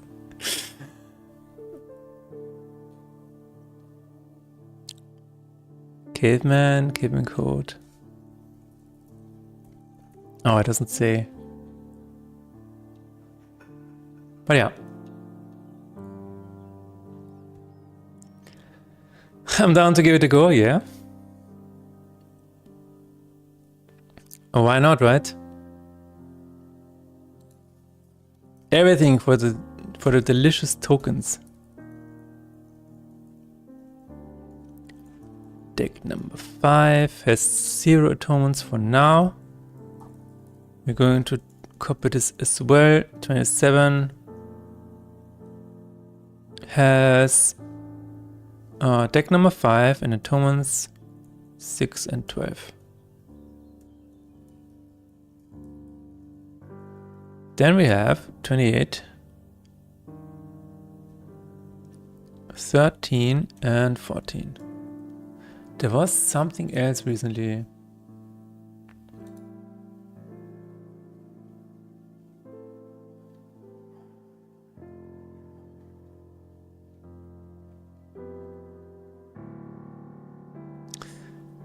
No, this is something else.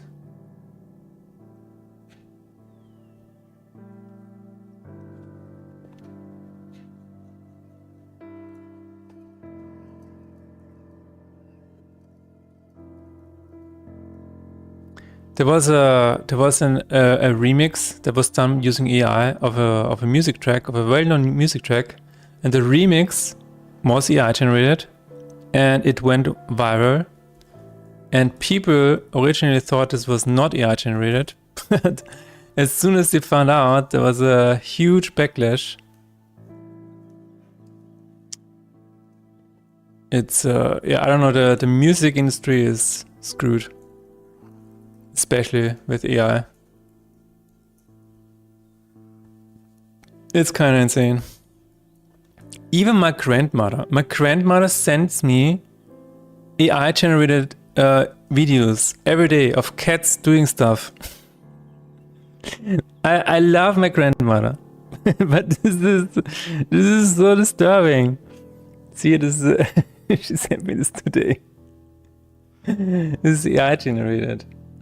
You can see it in the beginning where it opens up.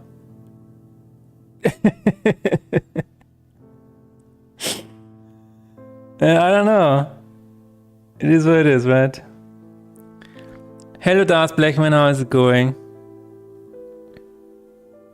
And at this point, I'm like, does it matter? I mean, how can I tell her that this is AI generated? Does it matter? I don't know. It's cute.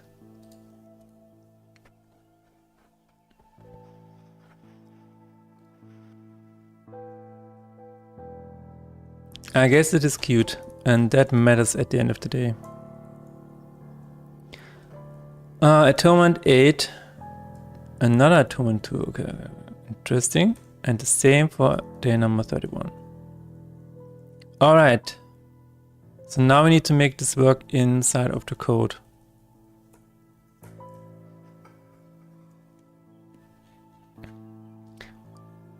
I'm currently refactoring the journal a little bit because I want players to have an option what kind of starter deck they want to play as.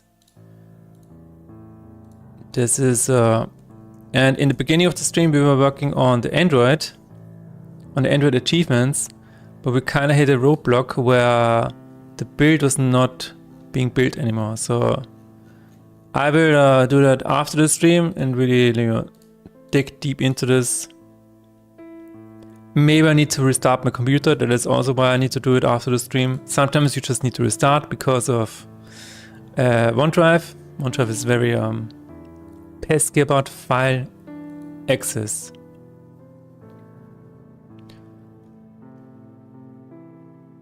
So, campaign days.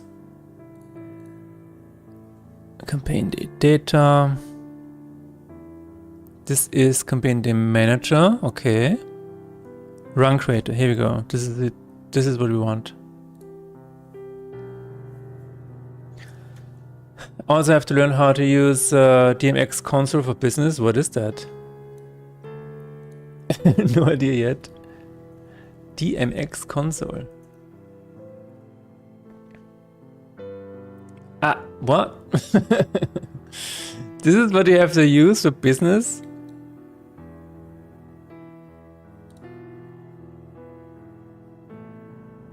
No way. What? I don't think this is what you mean, right? DMX console. It's console to control light strength and such for these strobe lights and such. What? Wait, what are you doing? What are you making with this? This sounds really exciting. That sounds really exciting. Are you a stage play director now?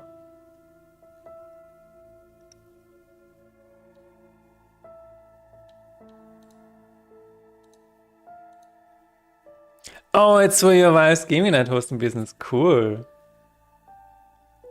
You want to be able to create a good ambience? Nice. That is a good idea. Can you I mean, my first instinct would go to would be to buy some hue lights, you know, some Philips hue lights. But maybe they will be connected to this. I don't know.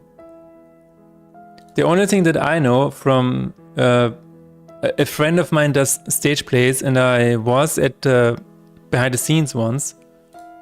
The only thing that I know is that if you're using these lamps, these big lamps, they are generating a lot of heat. And generating a lot of heat at a local multiplayer event where there is already a lot of heat. I don't know, I hope they have an AC unit over there. Wherever the event takes place then. Have the ability to trigger effects if we host tournaments and such. That is a cool idea. That is a really cool idea, yeah. Too expensive and way too weak, I guess.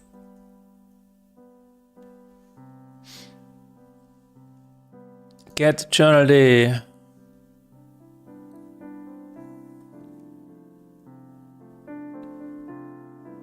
Deck measure, get deck. Okay. I'm going to remove this and then see what happens. And then we'll see what happens. The entire code is gonna fall apart. But at least we're gonna see what I need to change. Dude, this automatic resolver is already super unnerving. I'm gonna disable this. I think this was Google Play Games, right? Setup. Android setup? No. Assets, external dependency manager, Android resolver, settings. Enable auto resolution off. Alright. Does not contain, yes. I know. I know Unity, it's fine. It's gonna be alright. We're doing a refactor over here.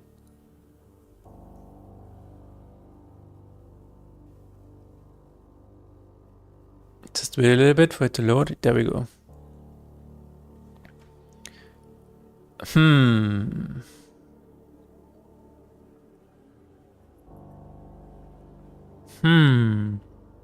I already see the first problem. How do I set the correct journal background? If I have this, okay, if I have the day, we will just go with the first one for now and then we will refactor that later.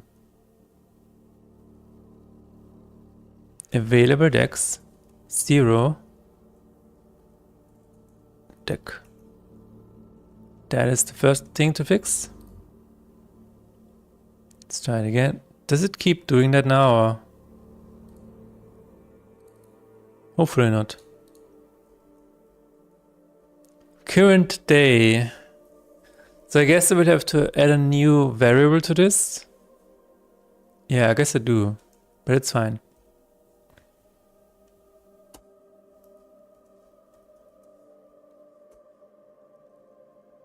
This is completely fine. An accepted outcome.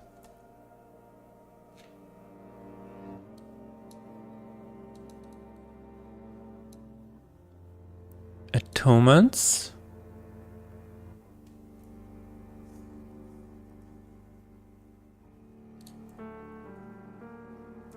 Alright, so far so good.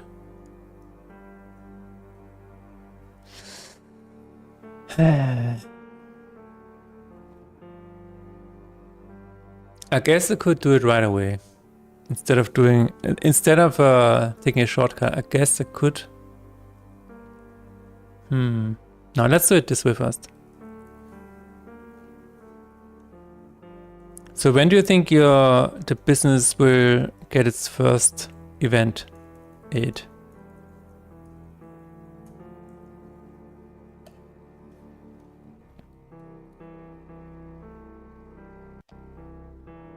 Oh, end of month you booked? Nice. That is really cool.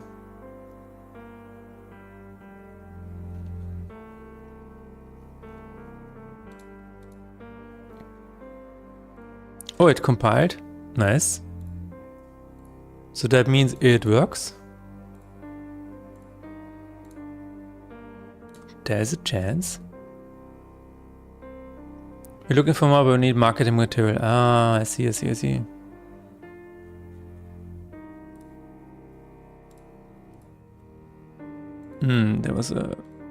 There was a problem here.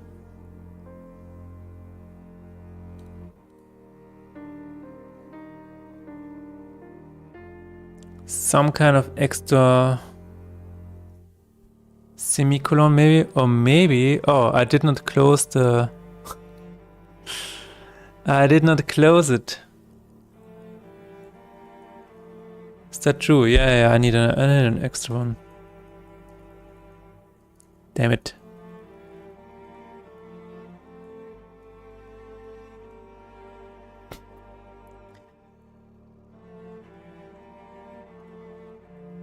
All right. Which is why I'm splurging on lights for atmosphere. Okay.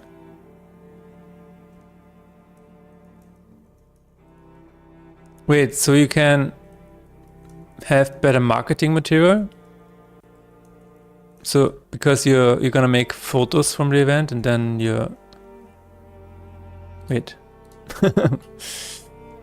How is that related? Oh, okay, yeah. Okay, yeah, that makes sense. That does make sense.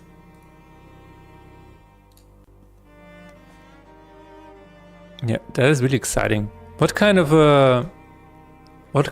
permits do you need for a business like that? Or do you need any, like, what does the legal side look like?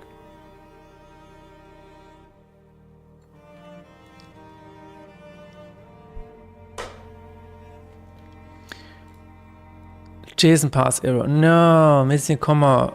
Oh my god. Ach mein Gott. Did I save it? Yes. Okay, let's take a look. We have...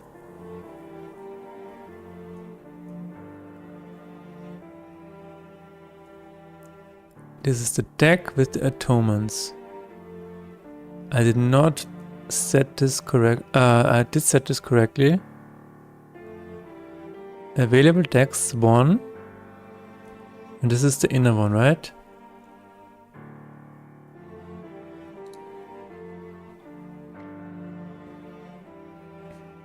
Having good lighting will help, yes. First year until you earn, I think, 1000, you can begin without anything. Oh. Insurance is the main thing, yeah. I guess so.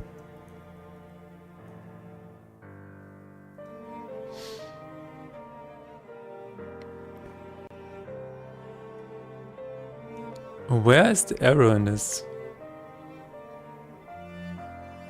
Is it here? No.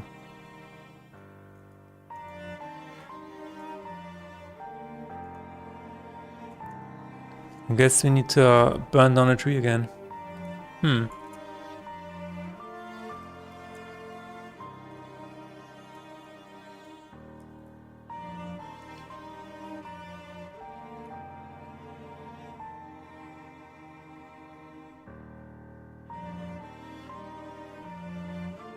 What?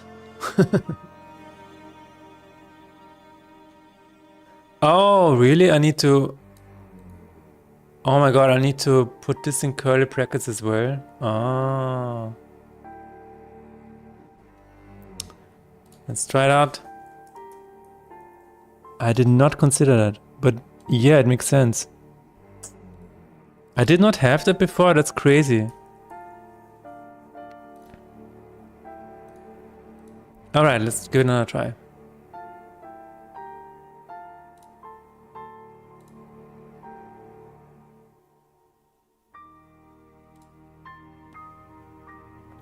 Now it worked. That's really good. No error whatsoever. I do worry about all of these external dependency manager resolving warnings. I don't like it. I mean, it's not a warning, it's just an output. Does it work? Yes. Day 26 Gambler. That seems like it's working without issues. Okay. So the next step is going to be, if I click here, or if I click here, I need some way of switching the current starter deck.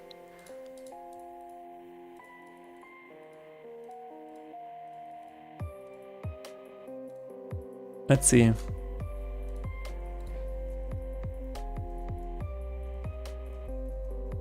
How do I want to format this? Because, I mean, the first one is okay. The second one needs to have it like this.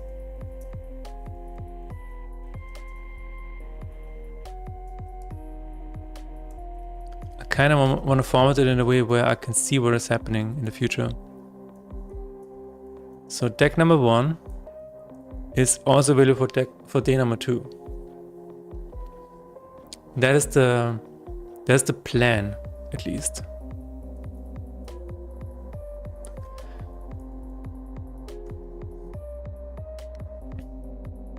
Let's see where... Oh my god, it keeps updating. I did turn it off though.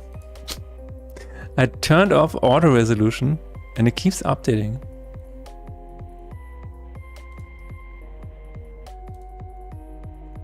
Okay, I want to have an available deck somewhere.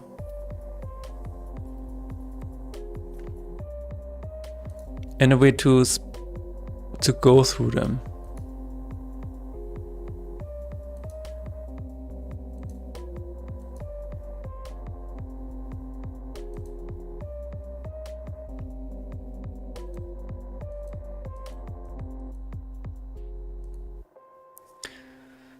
Do I want to show it in the list or do I want to show it here next to... Not sure.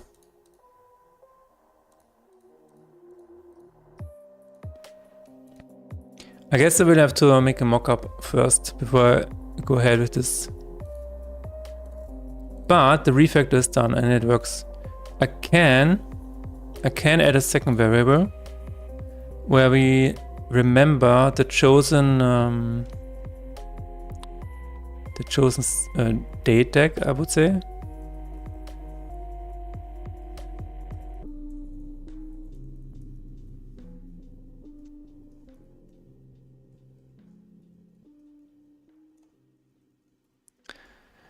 And, oh, this is only gonna be index.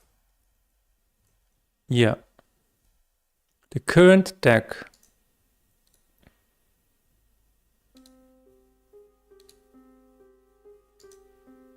Let's see where it is used.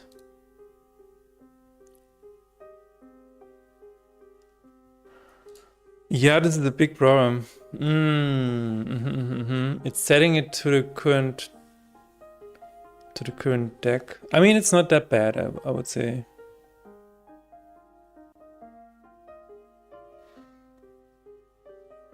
Because here we can say current deck and turn it into a function. Yeah, we can totally do that.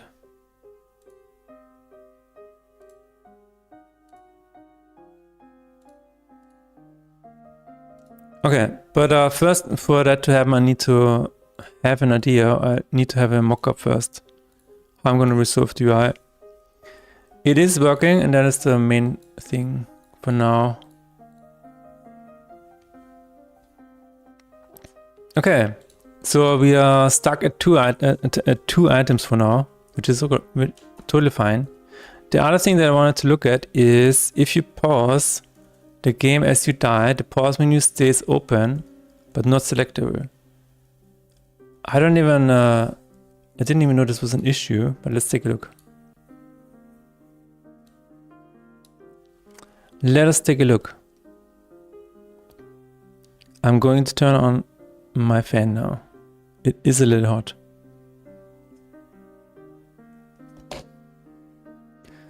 So we're gonna go to continue, go into a fight, and we're going to die.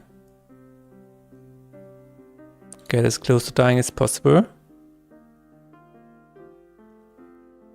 17. Yes, we're going to save here. And I'm going to do this and then press escape. Keep pressing escape. Oh yeah. That is indeed a bug. That is hilarious. Let's try it again. Load. When was I able to click escape here?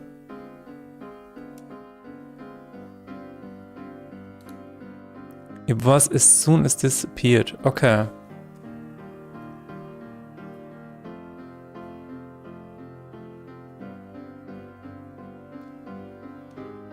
Okay, so we need to wait a little bit. That is now welcome guests.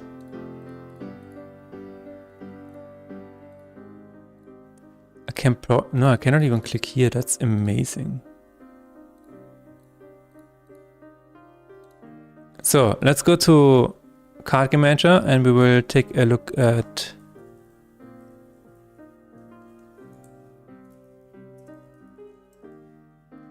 CS and game.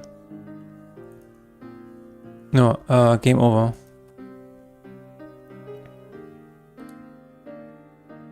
There should be a line here that says end run.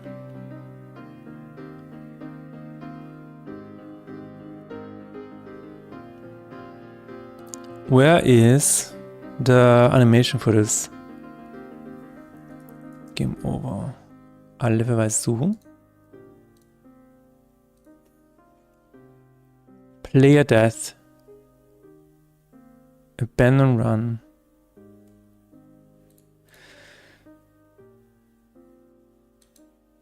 Send enemies flying?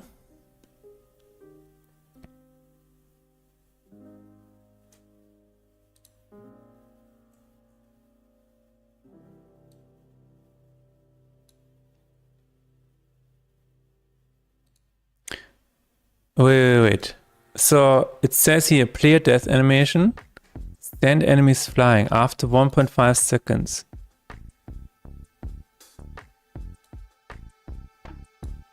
Player death animation reset. I think maybe we need to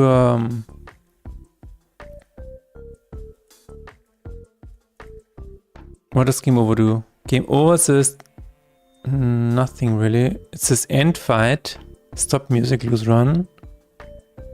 And then it just shows the statistics, right?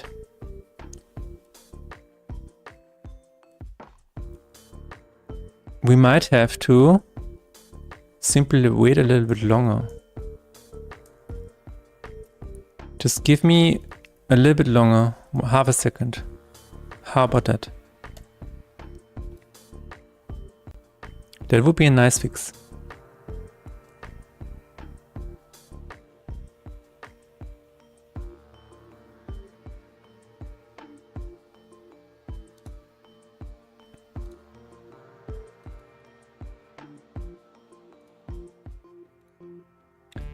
Why is the ID in Chinese? I'm trying to learn Chinese, so I'm forcing myself to use it.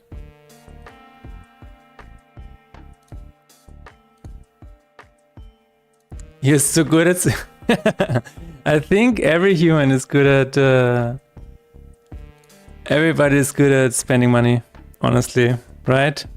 I think that is a skill we all share.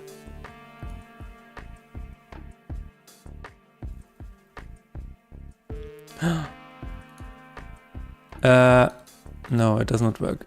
it's completely gone now. That is interesting. What happened there?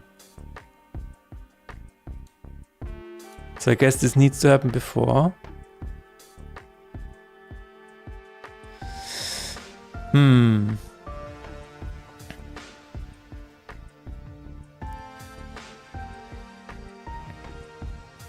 How long have you been learning Chinese? Since I started in December. I once saw code that was written in Japanese Chinese. It's half English. I don't think you can. Can you? Can you write a variable like this?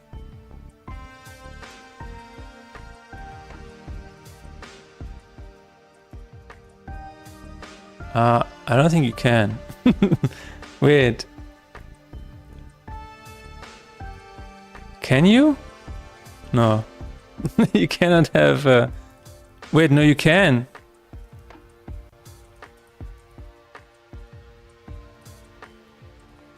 Oh, that's confusing. Oh my god, you totally can have variable names in Chinese. That's...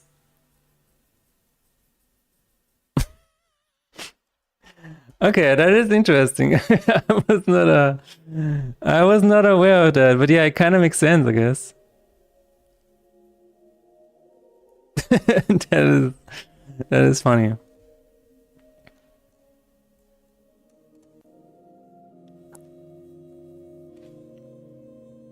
That is indeed hilarious. Game over. What are you doing? Game over. Game state run 1. Update decks. Stop music. And run. I feel like because this happens right after the animation, right?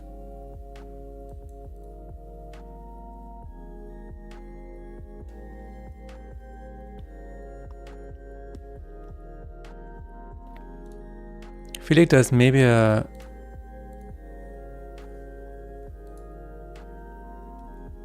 maybe we just need another variable. I don't know. Let's try it again. It happens exactly after the animation. Yeah. As soon as the animation is done. But what is that? Player death animation resets, send enemies flying. What is that? Ach so. It removes the enemies from the lane so we can move them away gracefully. Alright. That is okay. But why, when I do this, I cannot do anything else? That would mean... Oh, maybe it stops all coroutines. Yeah, I think that's it. But I think we can still do it. And fight and run. Does this also cause a coroutine to start? No.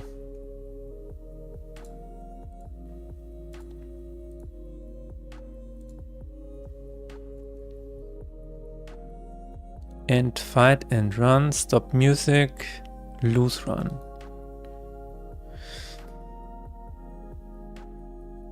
Where does it show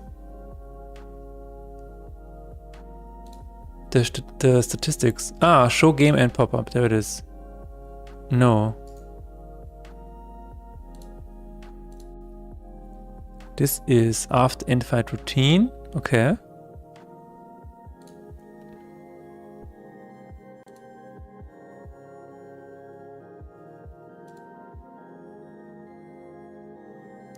I'm a little bit scared.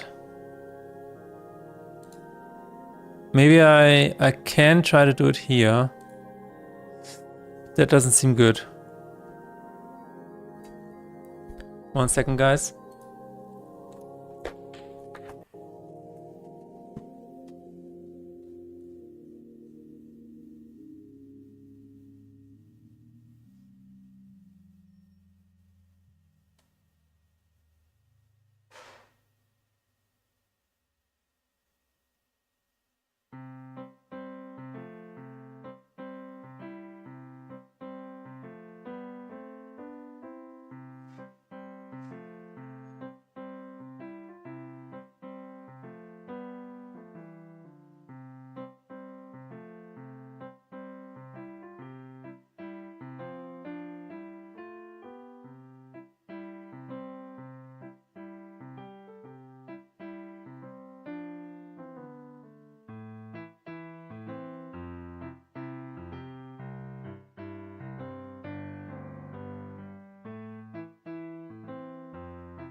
Alright.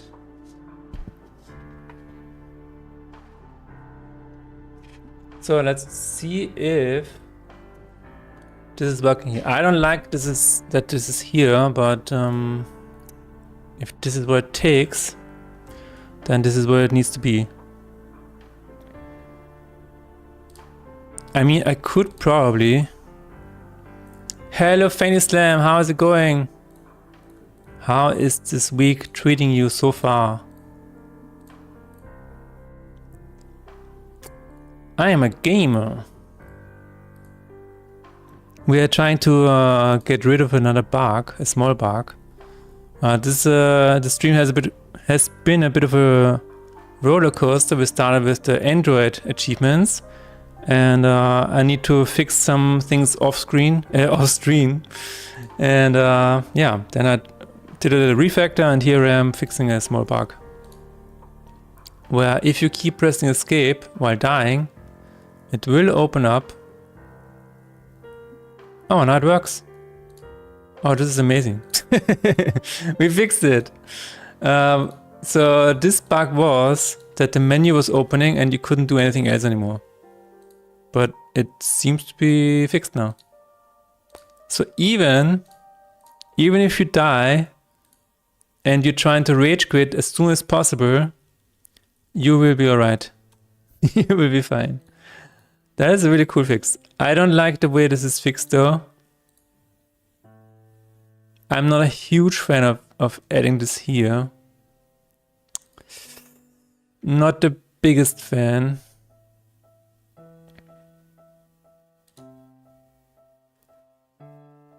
Not the biggest fan. I could try setting it only here where it's needed. I think that might be the better solution. Inward achievements. Bug. Can you delete the fault cube for me, please? Sure.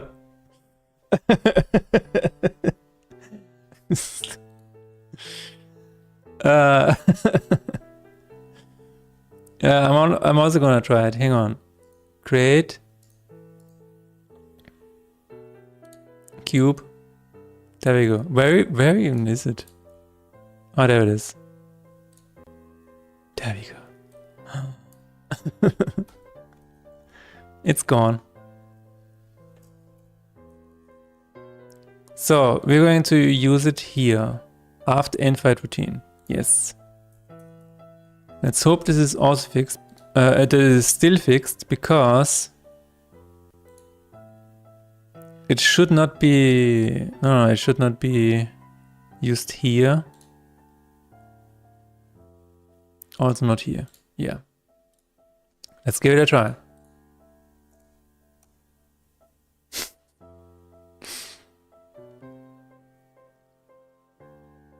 And Renderpunk is currently being forced to generate some enemy using AI.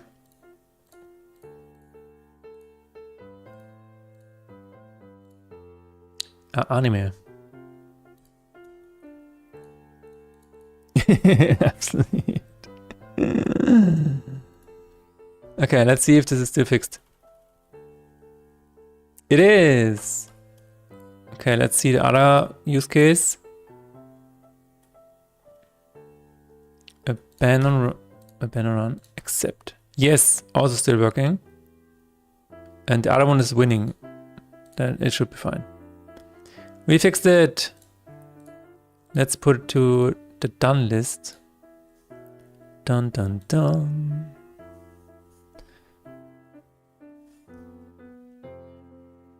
Okay. This was mentioned in a Trello, right? Yes.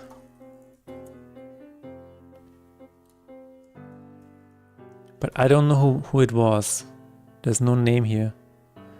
But it is fixed now. Yes. Thanks to a reporter this. I don't know who it was.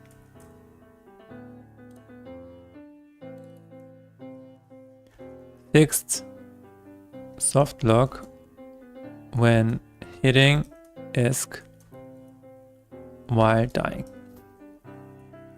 Thanks.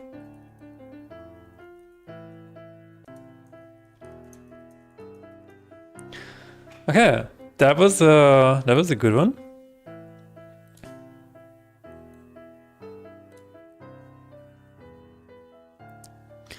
Let's try to see what this other one is. Unfortunately, we have a dead card on the board, and I don't like it. I'm just gonna download this. I hope the download works. Please. Yeah, no, the download is working. Seems good. I'm going to go to test save state and start the game. What kind of deck is this? It is Invoker, yeah. So maybe there's still something happening here, I don't know.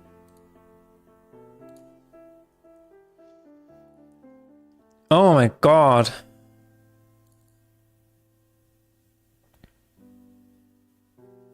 Imp 0. Imp 0. Wait, is it actually generating an imp with 0 HP?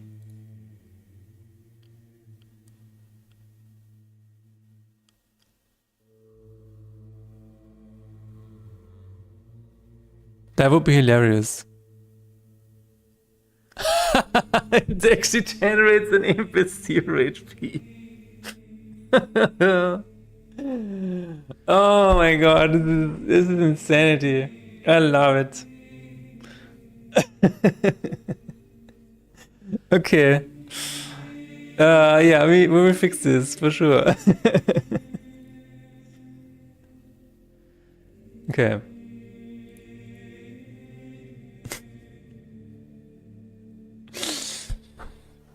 Oh my god. So, generate summon imp. Levelweise suchen.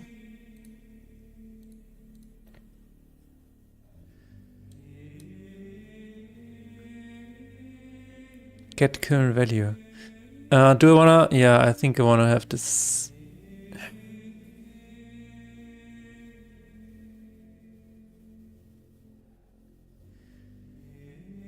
It already plays the sound.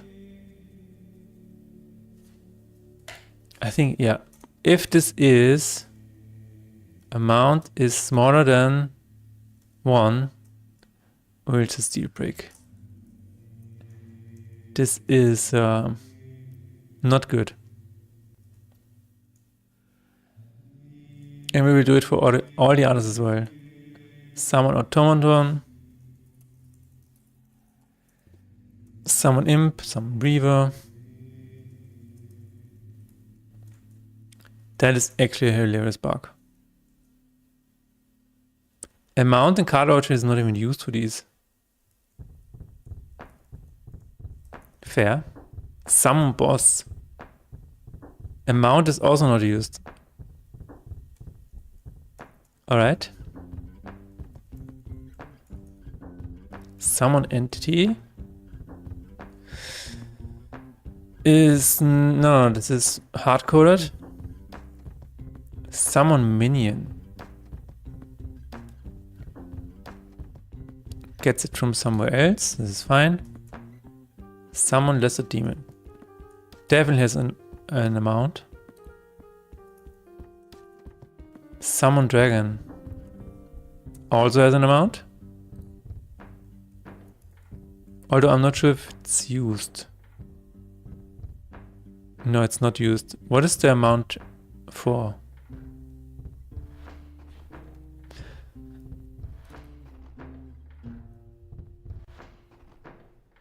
Huh? No, amount is not used. If I remove this... Levelweise suchen. It's not used. Weird.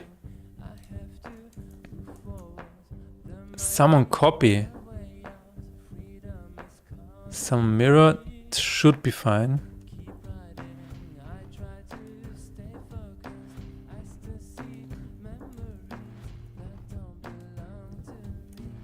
Waterfog definitely needs one, even though it's not used at the moment.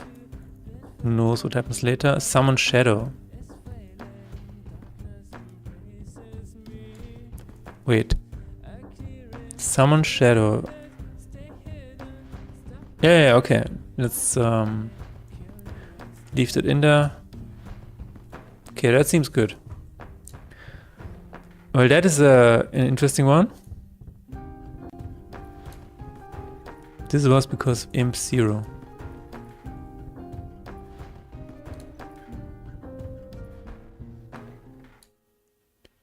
Put it on the done things. Fixed.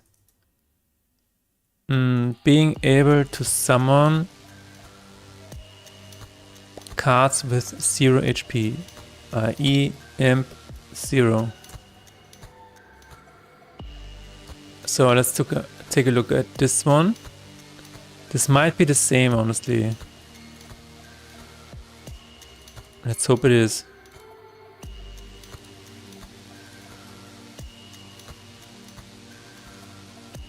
Copy that over.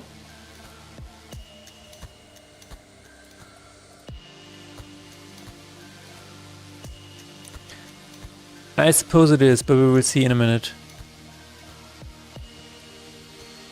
Let's load it.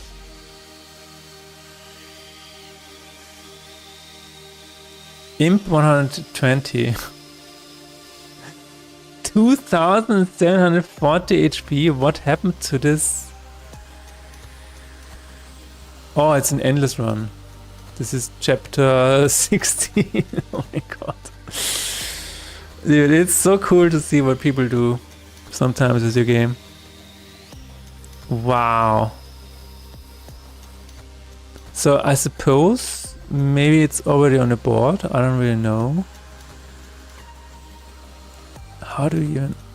This is crazy, dude.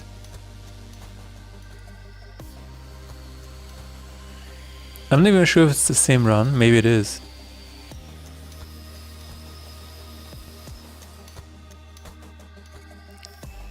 Oh my god, how many blessings are there? 24 blessings. Wow.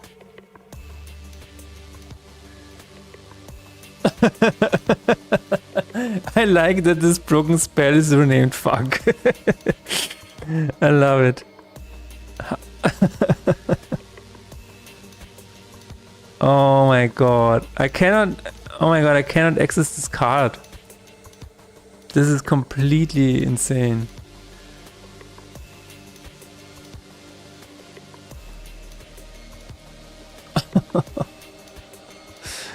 I wanna see the blessings, please.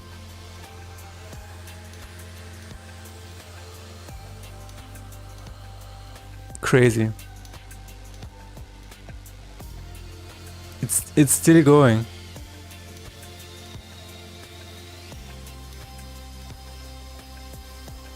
Yeah, fuck is hilarious. Why is my game speed so low? God damn it. Oh my god, I cannot actually click. This is actually a bug. I cannot click on the blessing.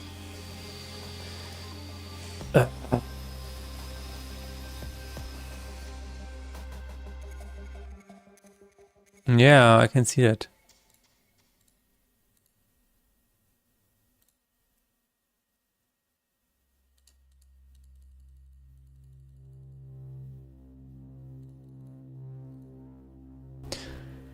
Alright, I think it is the same thing because Imp was probably 0 at some point. Maybe, I don't know.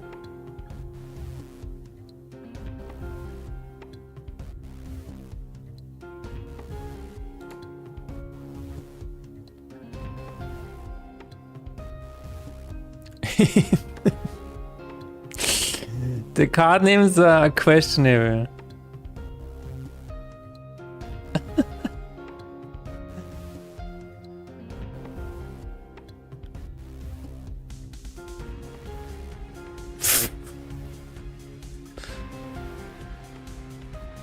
Stack the deck.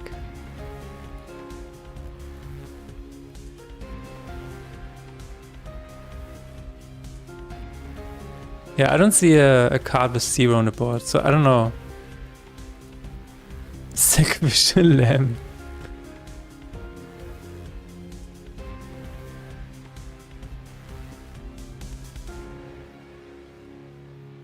My god.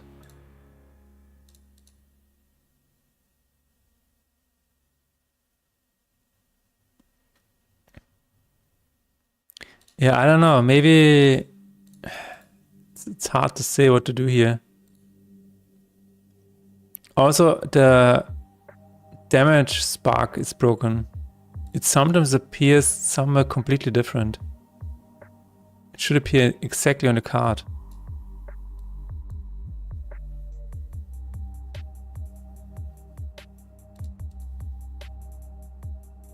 That's crazy, dude. That is insane.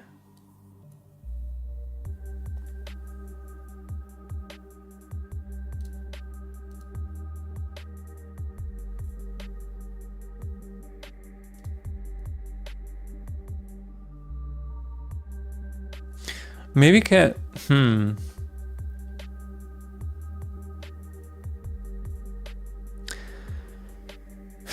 I'm trying to think. So if I have a on spell plate, for example, activate cards with trigger.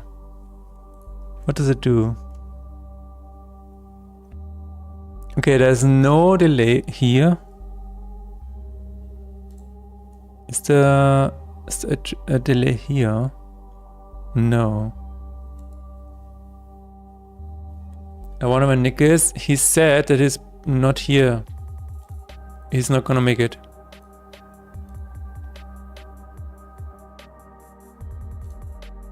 I think he can keep up his stream streak by watching the VOD.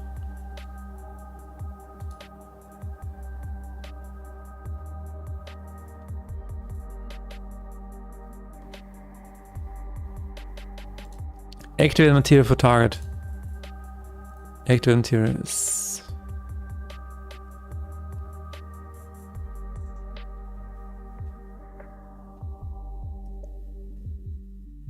Oh yeah, we have the depth here. If it's smaller than 1, then we're gonna have a... Okay. Maybe we can total cards triggered in turn. What do I see? Did you lose a bet or why do you have zero font in the ID? No, it is set to Chinese because I'm trying to learn it. I actually had Unity to Chinese as well, but I had to change it for the iOS build thing because I was following tutorials and the names would not line up. That is why. But yeah, I did not lose a bet. I'm trying to force myself to use it, to use the language. But how is it going, Luftigus Games? How much feedback did you get? I saw that you talked to Martin. Martin is also the person who made what is it called? A very well-known deck builder. And I think he had a lot of things to talk about for your game, right? That's why I'm speaking to you a long time. What is he working on? He's working on... I forgot. Learning Chinese, yes. Dui. And so far it's really fun.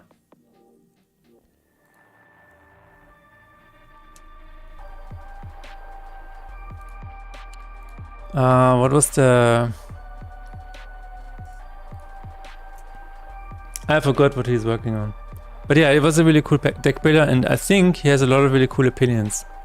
So I thought that maybe gave you some really cool feedback on your game.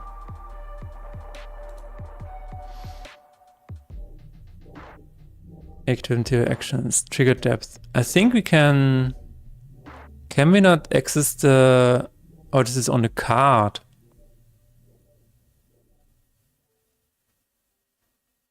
Total activations.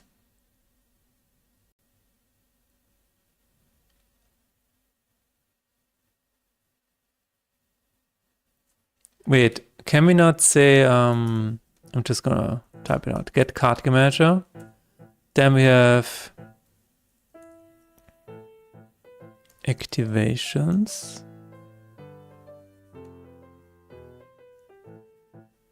Isn't there get game state?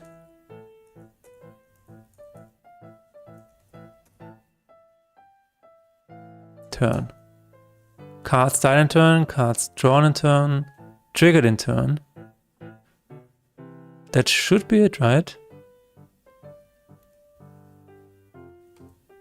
Because if we have a lot of them, then we can skip the delay.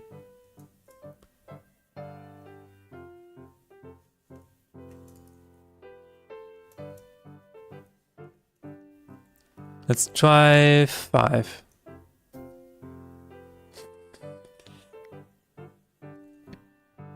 Exactly, there was a lot of useful stuff in there, yes, but it's often the case, you also have to filter out a lot of it. True. I'm sure if you write the method names in Chinese, it will help. Sure.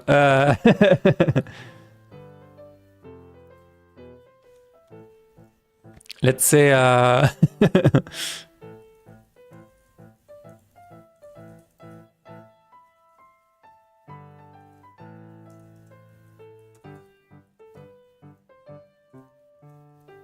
there we go. Let's call this. Oh, I cannot actually use the... That's so weird. And now I have to say void somewhere. That is so weird. But it works. Okay.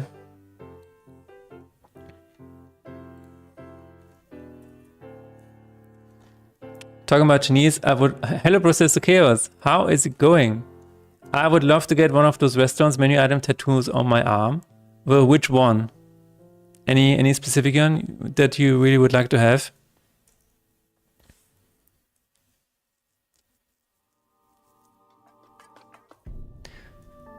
Why is this? Wait, is this not a... It is a string?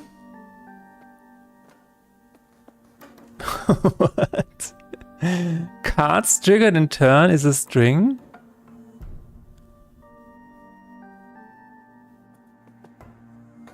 Wait, what? Where is this used? It has a UID? Oh. Okay. Interesting.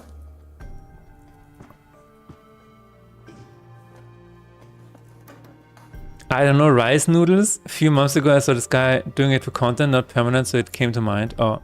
Walking in China with some stupid tattoo and locals won't eyes. Rice noodles. That would be a...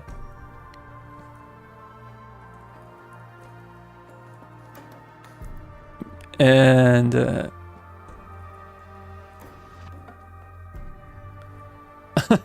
something like that.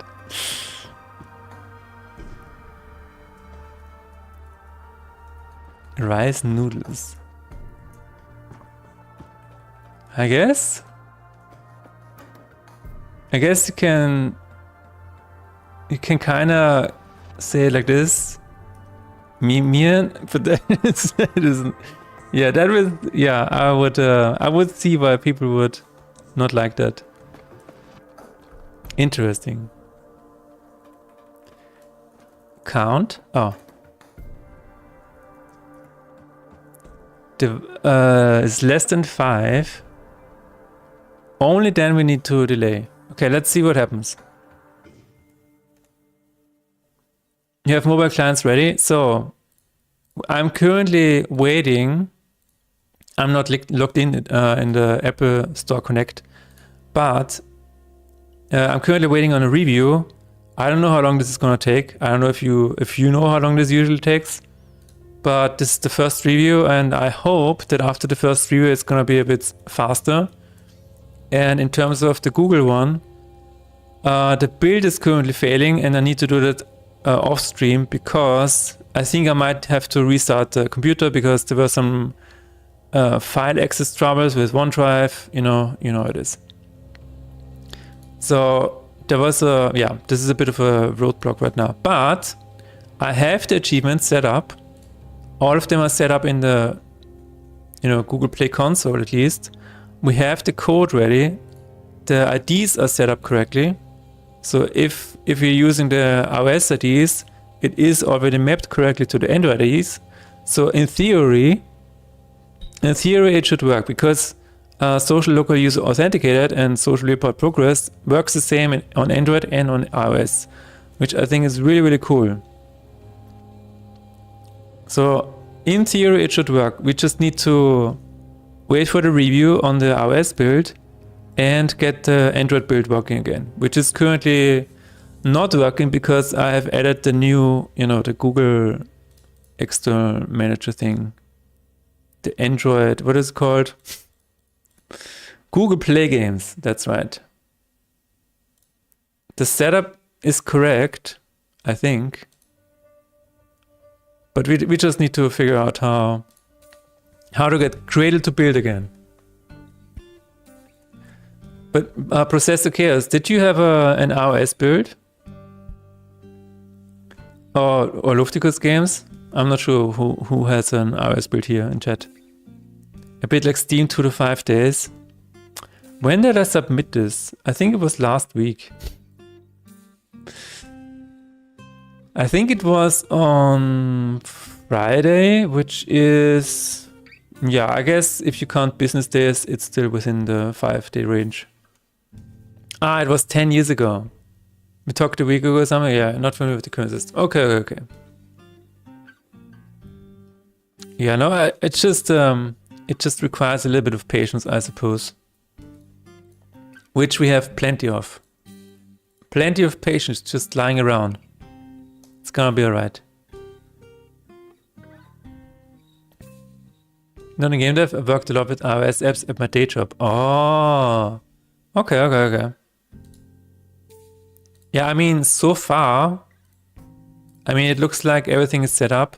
The only thing that I still need to do is, having a lot of achievements ready. Not achievements, screenshots.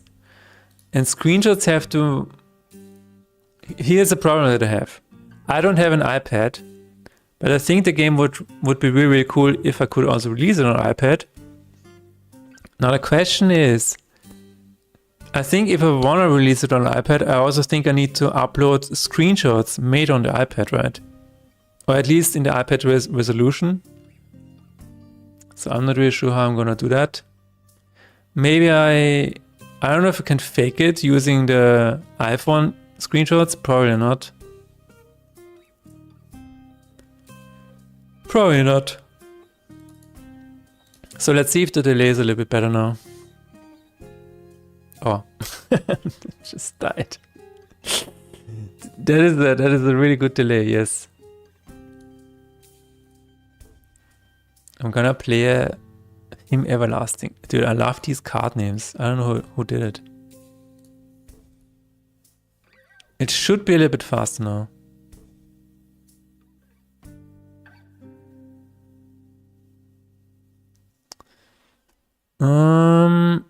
Let's see. I'm gonna play a spell.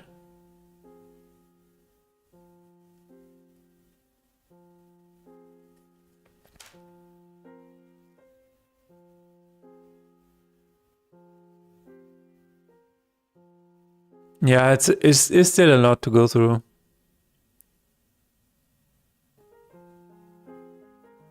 I mean, it is already really, really fast, but yeah.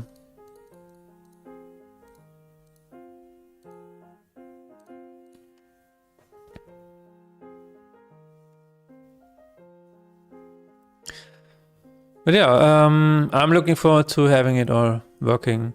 For iOS, I actually I had it running on the iPhone, and it seems like it's working because I can see the achievements in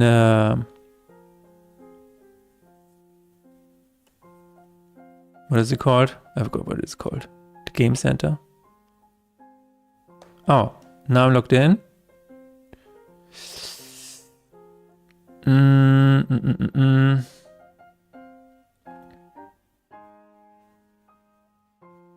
But yeah, I saw the achievement at least in the debug account where it logged in at least and the achievement popped. So yeah, for the iOS build, I think it's okay. We just need to review. I had to learn this Objective-C language for iOS. Oh really? I think it's no longer used much. Wow. Wait, there's like a separate Objective-C language for iOS. It's not even it's not C directly. It's just, it looks like C. It sounds like that is the case.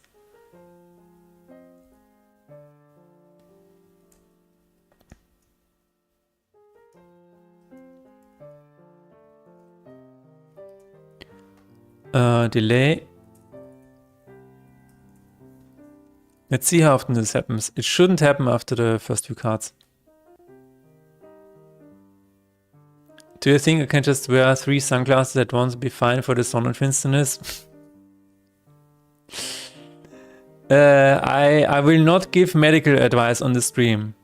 This is what my manager told me.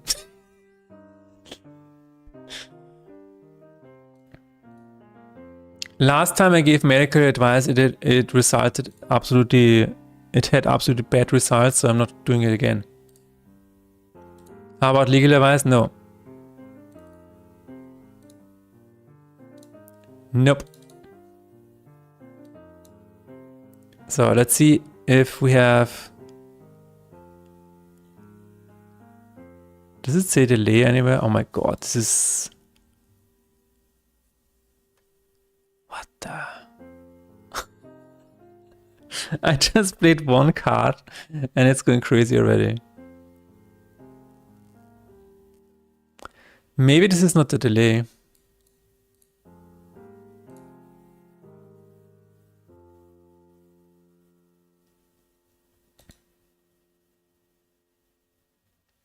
Oh, there it is.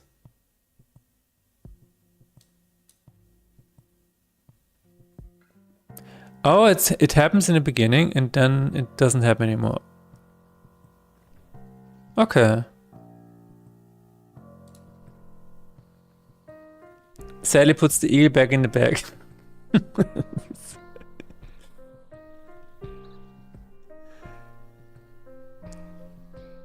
No, I think you need to have the official sunglasses sold by the state, by the Austrian government. It's kind of an extension to see, but it sucked. Looks like a guy at Next developed it and Apple started to use it. Oh. Alright.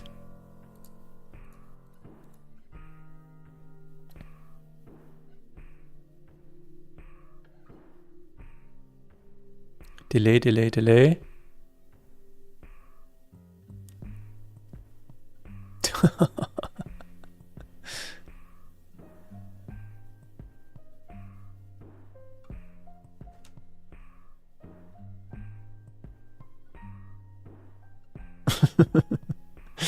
There's so much happening, it's kind of crazy. FFP2 class. Genau. I used Objective-C2, now to use Swift. Oh. I have only heard about it, never seen it. Wait a minute. Cards triggered in turn. Does this mean this is not... Where is this used?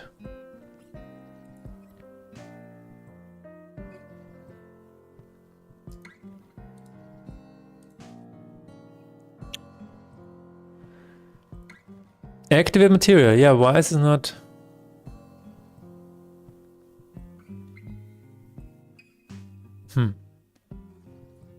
Gonna be right back. Indeed, it was next Steve Jobs' company that created it. Steve Jobs merged back to Apple and he took Object with it. Ah, interesting.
Swift 4 or something? Ah.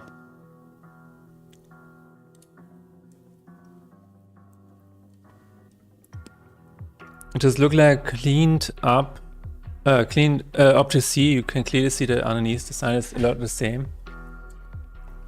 More ergonomic, but I wouldn't use it anything. Okay. They seem to always do their own thing, yeah.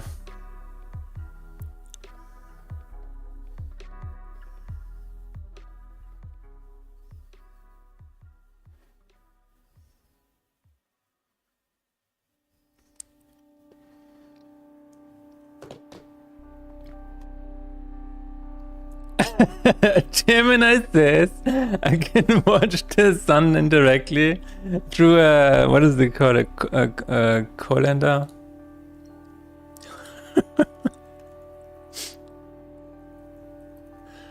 Yeah, calendar, yes. Now imagine Jack having a calendar in front of his face and staring at the partial Sonnenfinsternis. You forgot to buy the damn glasses. But isn't it only a partial one?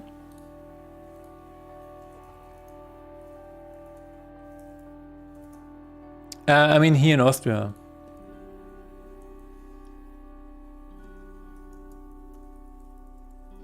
There's a really handy map here.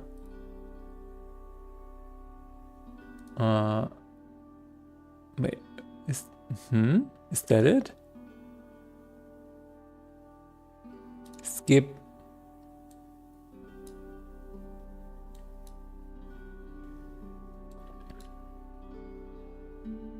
It's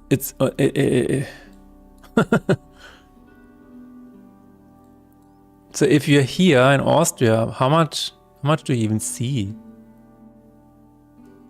80%, next one will be 2080. Wow. The next solar eclipse will be in 2080. You're joking. If you watch it through a calendar, you will strain your eyes. I love just my German words and that you do the translation. Nice. I noticed that. I noticed that you have zero respect for people. I don't believe that the next. No, I don't believe that the next eclipse is so so far in the future.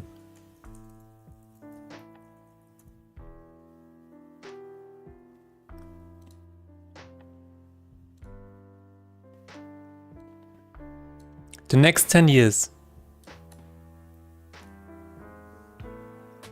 I mean,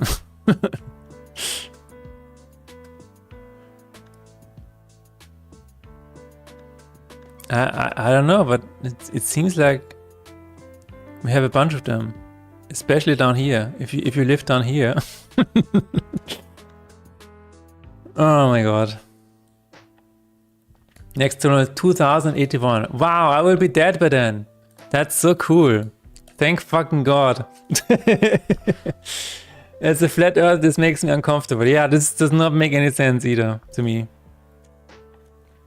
It's just a government supported spectacle. It's a circus. Nothing is real.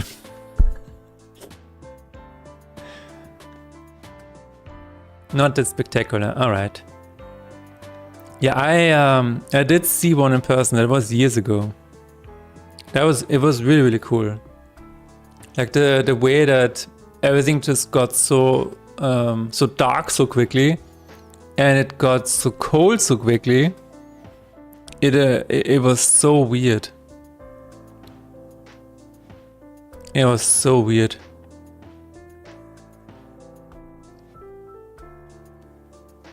As a flat mooner, I am waiting to see the full eclipse from it. The moon is sideways. I have not heard about the flat mooners before. So wait a minute. The flat mooners, do they believe that the earth is round but the moon is flat? Wait, wait. Okay, I believe the earth is round, I believe the moon is round, but Mars, I think Mars is flat. Why would it be different? Exactly. Yeah, 1999 was the last tour one. I think that was probably the one that I saw, yes. That was the one I saw, because I know, I remember my mother took me to the place where it happened, or where we had a really nice view. It was a wide grassy field, and yeah, I was 15 back then. Yeah, that makes sense. But it was really cool, quite a spectacle. As a flat sun on this chat is a tough read. The sun is flat as well. God damn it, guys. Everything is flat. Even my apartment. Moon might have normal mapping again.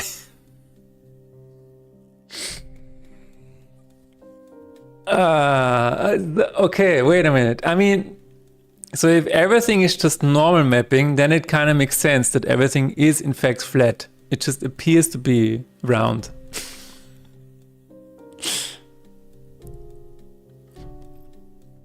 It makes sense though, flat moon and sun, because we can measure the earth is round. It must be the other objects that are flat.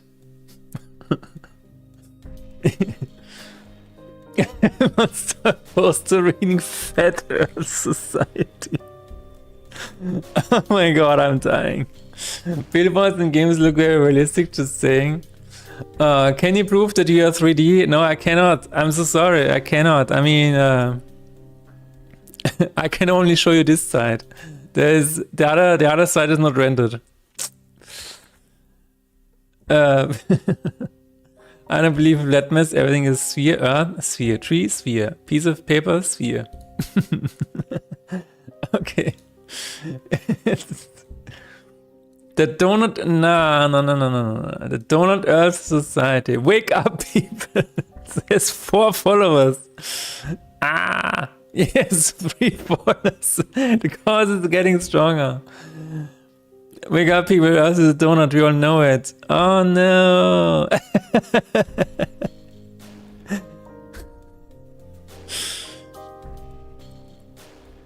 What happens at the center stays in the center. The glazing on the donut earth is melting.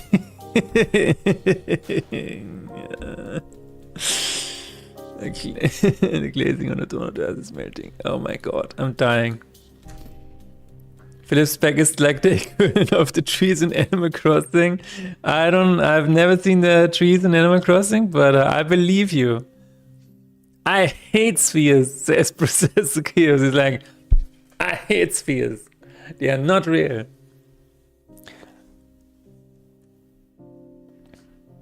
What is that? Oh my god. It has more followers. Yeah. Everyone who disagrees is a troll. It has a lot more.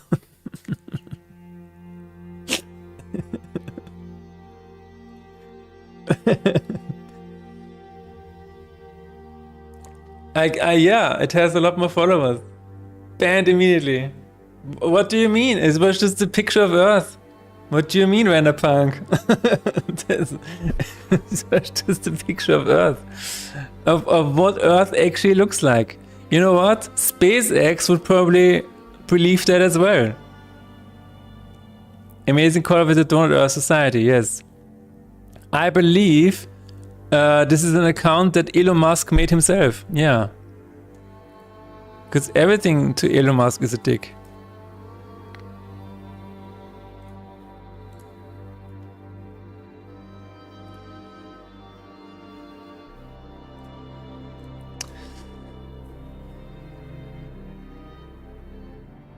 My god. Does anybody believe that Earth is a triangle though? But yeah, solar eclipse is really, really cool. And I guess if it's 80%, could be nice as well, yeah. But the full one in 1999. I guess this is maybe why people believe that the world would end in 2000. Because you have this one weird solar eclipse and everything would then just die from that. Because you have the solar eclipse and then you have Y2K bug and everything would just dissolve into nothingness. Dude, I remember the Y2K bug was the biggest rage bait in the universe. I was standing on the top of a building right at midnight from 1999. And I was waiting, you know, I saw the city skyline and all of the lights below me. And I was waiting for the Y2K bug to kick in and to turn everything black. Nothing happened. It was the biggest debated ever. It was I was so ready for the apocalypse. And you know, to start my survival run, but no, it was an absolute nothing burger. I saw a cat catch a mouse yesterday, and then later I pet it and it bit me. Okay, saw the same cat again today. I pet it and it bit me again. Well, you know, yeah. Oh, this is, yeah, this is exactly. Yeah, exactly. This is why I cannot prove that I'm 3D, because this is what I look like from behind. Yeah.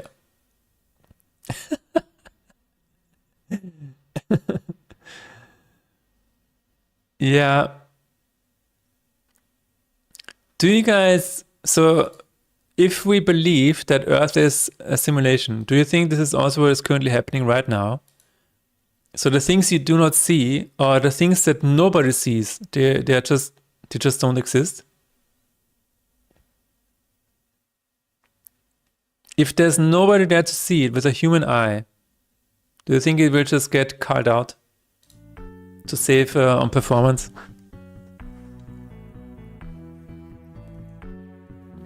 Y2K bug was marketing stunt to sell more computers with the Y2K bug fixed.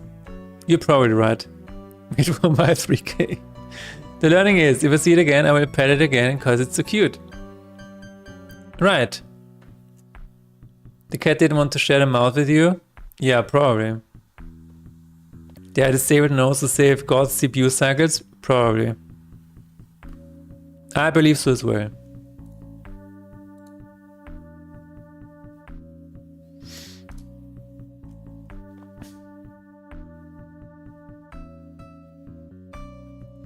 Global warming is a byproduct of people wandering where they shouldn't, thus forcing Earth to render stuff it would have otherwise culled. That is a really cool theory in the punk. It all started with people just flying everywhere. We should totally stop doing that.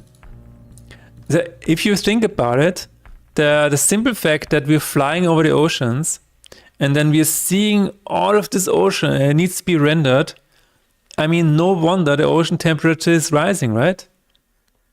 This is why blind people need to be careful not to drop off the world, as it is not random physics is something skipped as well. Oh my god, we're getting into the backrooms law here. It had already eaten a mouse, I think, after playing with it for like 15 minutes. Yeah, dude, I don't know why my cats do it. Cats are sadists. Cats are like, oh, you're not dead yet. Wait a minute, I need to lick my paws really quickly.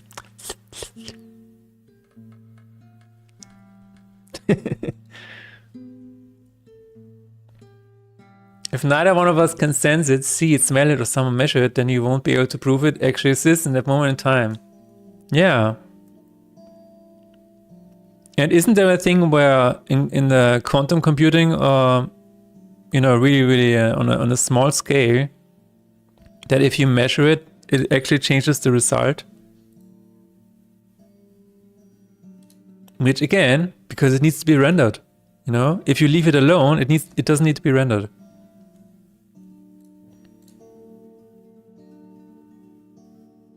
Just leave everything alone and then it should be fine.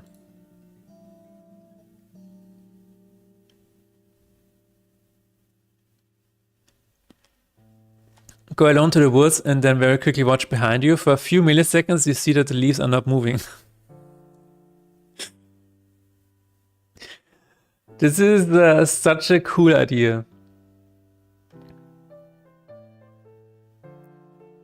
But I will be very honest with you guys. Sometimes I have this very strange idea in my head where it's kind of like the Truman Show, right?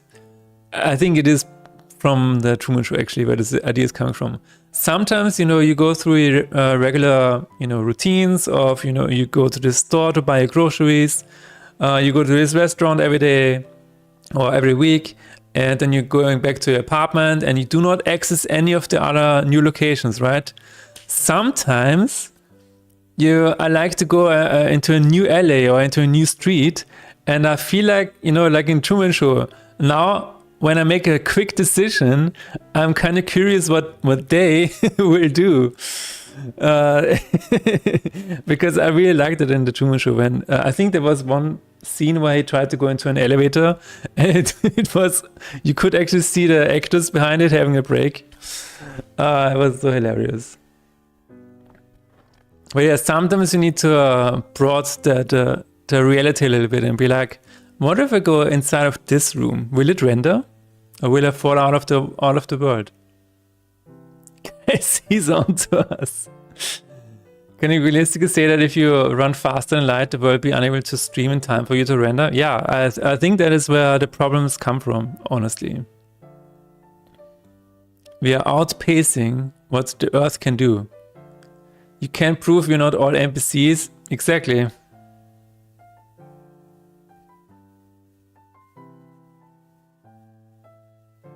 The simple fact that your eyes only see, I should say that your brain only tells you what you need to know. And It is just a huge filter. So your eyes is sending signals to your brain, and your brain is like, oh yeah, that is not important. It's fine. So even though you feel like you're seeing things, your brain is doing a lot of shit to filter out stuff. And I like this fact so much that it feels like we could see so many more things if this filter wasn't there. So it's really, really interesting. You continue the train of thought and suddenly the stream cuts off? Yeah, he knows too much. Yeah, no, in the end, it's probably, I don't know, man. I don't know. It's probably just flat Earth, honestly. I think this is what it is.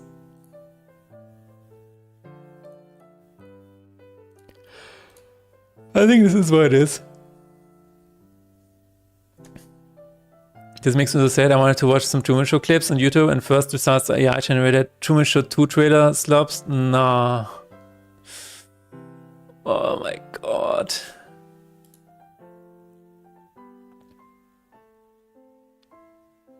I mean, we can talk about this AI remix. Apparently, so if you look for this song, this was an AI generated remix of an original from 2013, and it actually went viral because people did not know it was AI generated, and it's so crazy.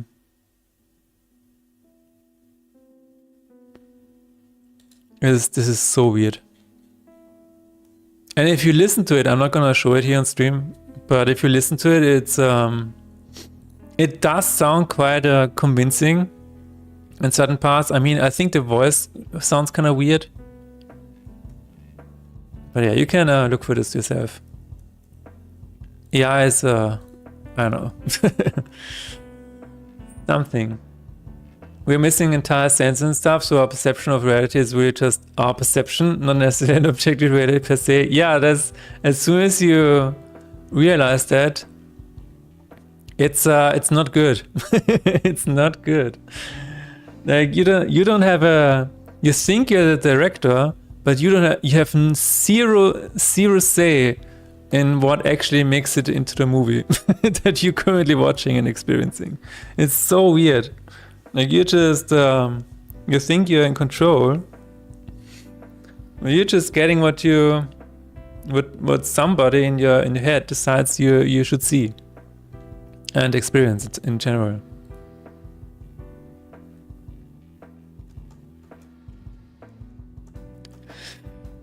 Needs to be highlighted. Oh my god.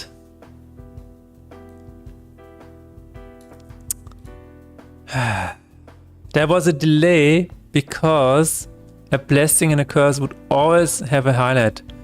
No. We're gonna change that.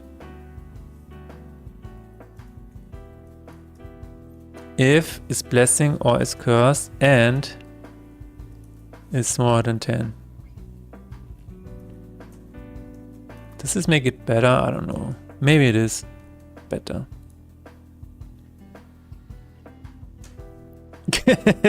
AI talk initiated. Cat videos, palette cleanse activated.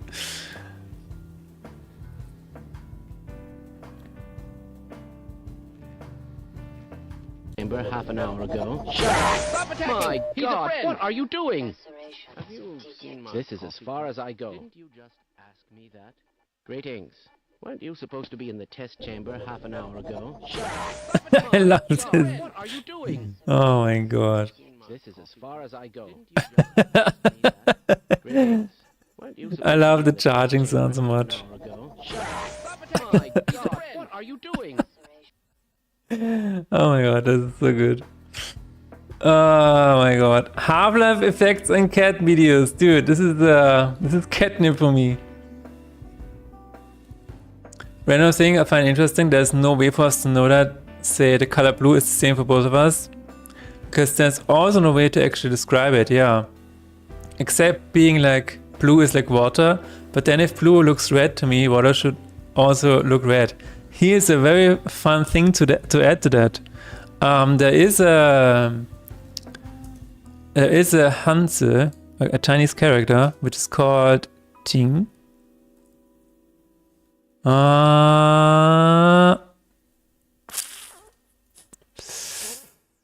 Is it 4?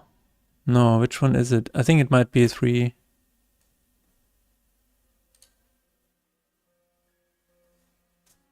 Oh yeah. See, this is the Ting, and it means green or blue.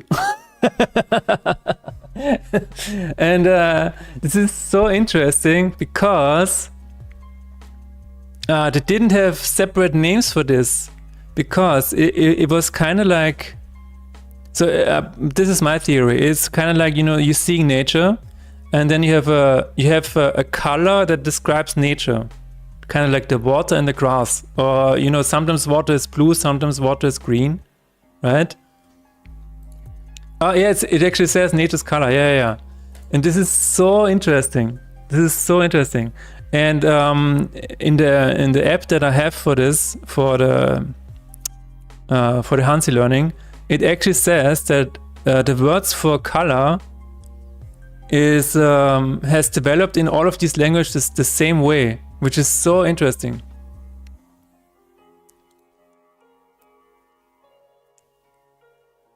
Vsauce had a video about that, I think. Okay. There are studies that prove that your perception of color is tied to the colors you learn in language. That makes sense, yeah. In Kazakh, kek has the same green-blue meaning. That is interesting. Also, kek, I mean...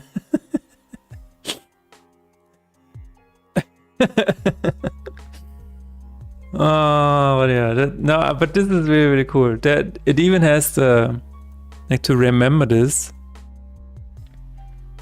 They even have this image of Earth in the background, which I think is really, really cool.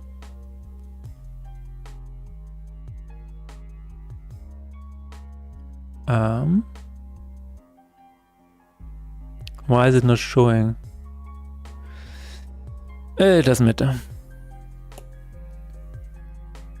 Sounds like umlaut. Okay. But yeah. I think this is why I was working together with an artist, and he says that his perception of colors is a little bit different. Maybe color blindness a little bit. But that actually comes through in his art, because you know, he uses different colors than I probably would, but that makes it also a little bit more interesting, and I think this is very fascinating.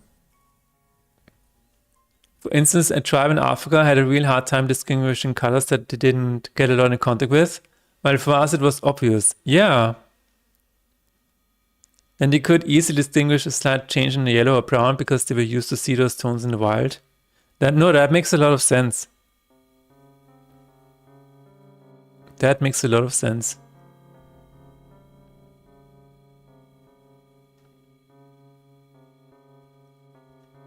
No, it's a fascinating topic. I always like it when you think about your brain, it's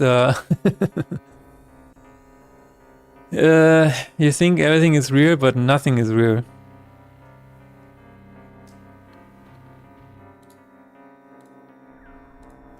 Let's see if my bug fix is real though.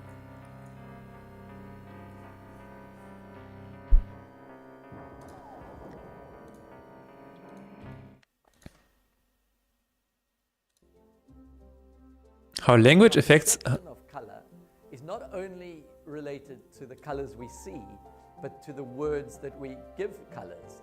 My name is Gavin Evans, and I'm a lecturer at Birkbeck University, and my book is called The Story of Color, and it's about the culture of color. There are several cultures in the world, including the ancient. I will watch this later, but so the Himba tribe in Namibia are one of those cultures where in the language there's no color blue. Oh wow, For them, blue, as with the ancient Greek, blue is a variant of green. Yeah. This is so fascinating because, as I just told you, in Chinese it's the same. When they're shown color with green and different greens and blue, they find it hard to distinguish. It's so fascinating. Now, in Chinese, they did have they did introduce separate characters for this at some point, but yeah, I don't know, this is so wild. Okay, but here's what I'm wondering, because it kind of opens up the question, like, what are we gonna see in 100 or 1,000 years from now? Are we gonna see different things as we keep going, or is this where we are right now, the end game already, or will we find more? That is the question.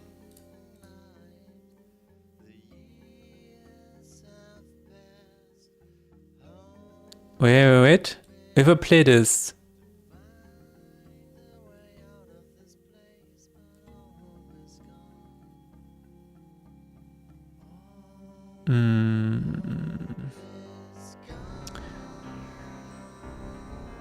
not sure if it is faster. I mean, it still has to go through the Lacama, I guess. But it does not highlight it anymore, which is good, I guess. Okay, so we're at least saving a little bit of time.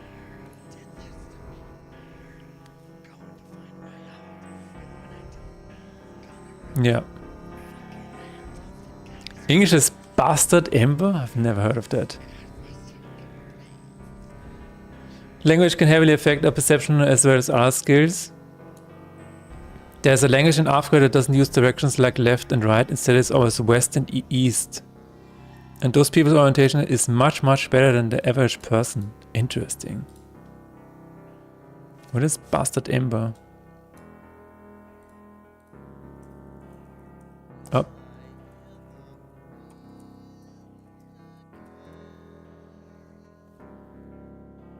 A warm pale peach or pinkish amber color filtered.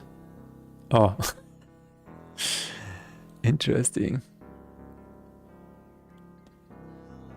Used in theatrical stage lighting.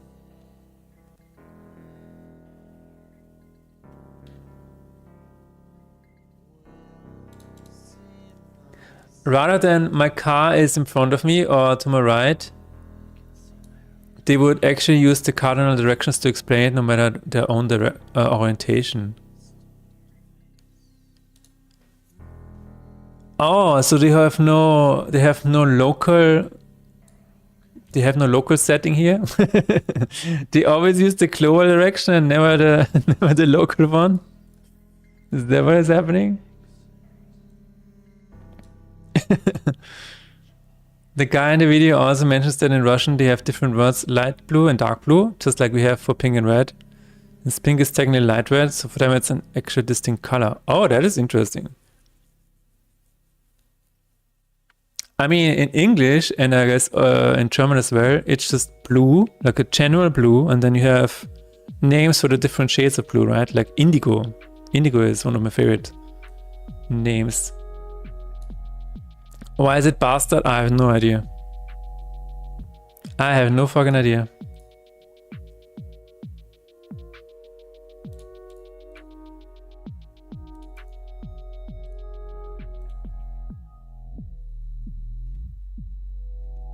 Year return rate. No.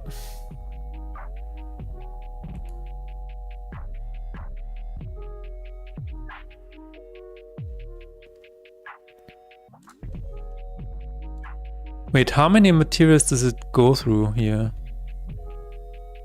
For each of the slots, right? Is there a delay after this?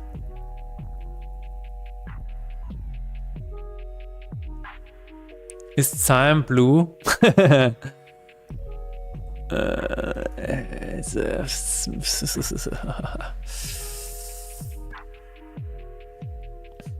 I would say yes.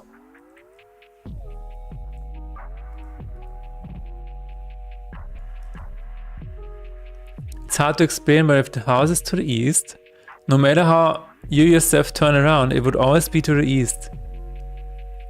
Whereas it would go by transfer local position to say it's behind me, in front of me, to the right, left, depending on your orientation. That is such a fascinating thing. No matter how you turn, my house is always to the east. That is really cool, yeah. It becomes a lifelong practice of cardinal orientation. Become much more aware of it. Yeah. It is interesting that we have this distinction. I mean, when I sit here, I know that the train station is to my right. But in terms of directions, it's to the south of here. So, yeah.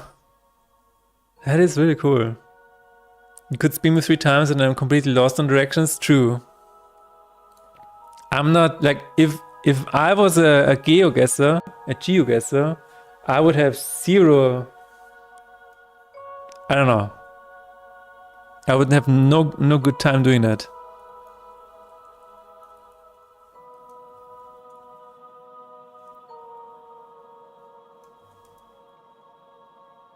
Should we try that? Maybe it's faster this way.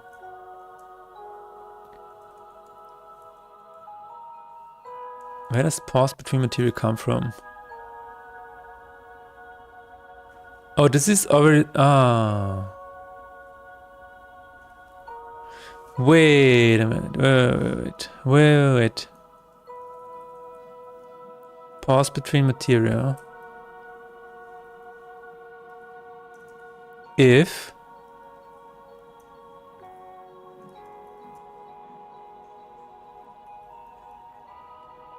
Let's give that a try. That would be, because after 10, I don't know, let's try 5 for now. Unless I know my environment, of course. Yeah, but...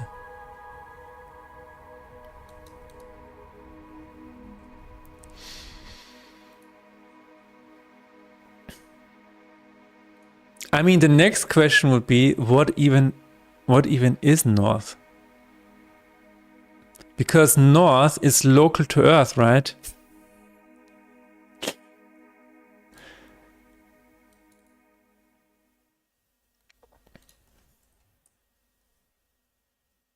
What even is up?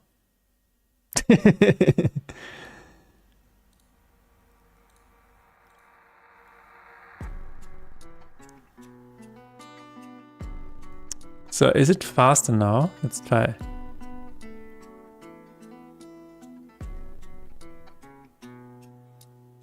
Five. No, not really. I mean, wait a minute. The delay between the delay seems a bit better between the Lacma. Yeah. No, the delay between the Lacma is, I think, better. There's one place on Earth where every direction goes south and another one where every direction goes north. What? Wait a minute, I need to think about this. There is a place on Earth where every direction goes north.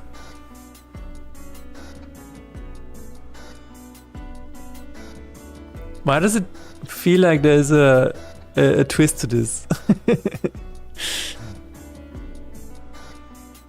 There's a place where every direction is north.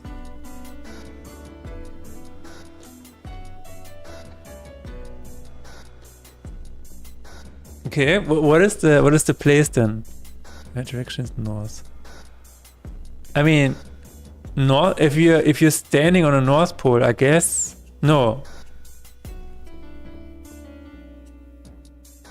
But doesn't that mean no? But no. If you're standing on the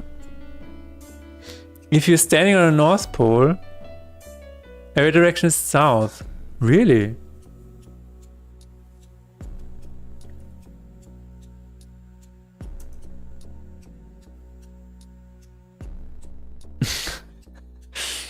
But So if this is Earth, and I'm standing here, this is the North Pole. I still have these directions, no? I don't have north, that's true. Wait a minute, no, that is completely wrong. Wait a minute.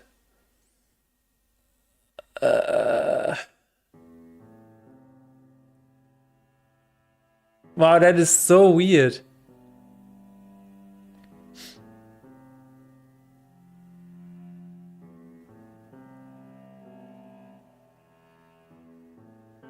How would you know whether it's east or west?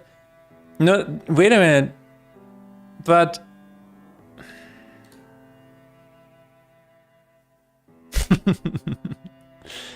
wait. Wait a minute. Okay, so but okay, wait.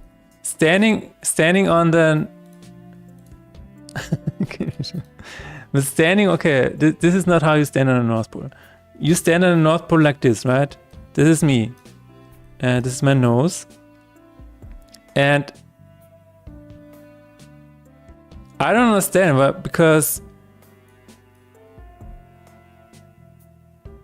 wouldn't that be west?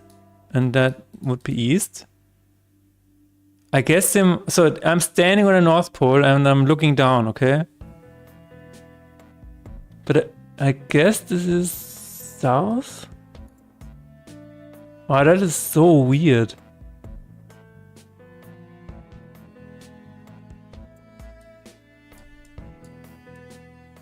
That is so weird. Yeah, that cannot be east or west. Everything is south?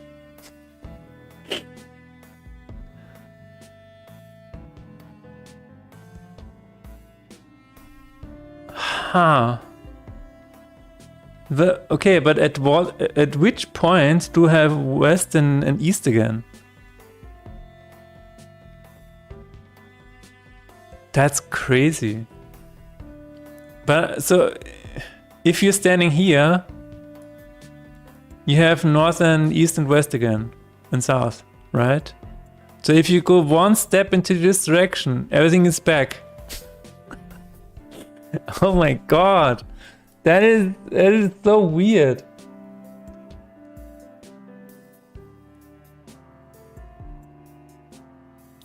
Yeah, that's weird.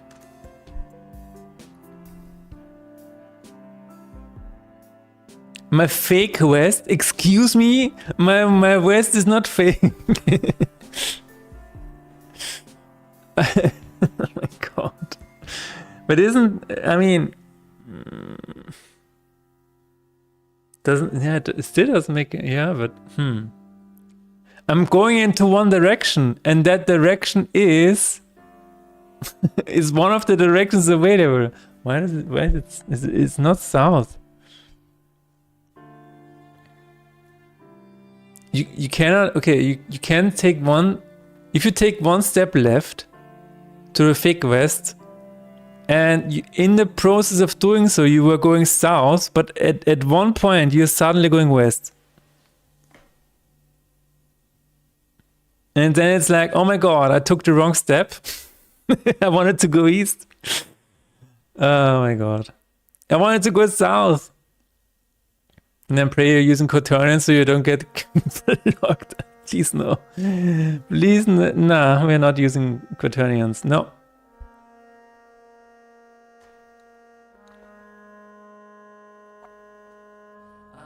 Because if you keep walking, then in the straight line, then you would eventually end up in the South Pole, so you must be going south.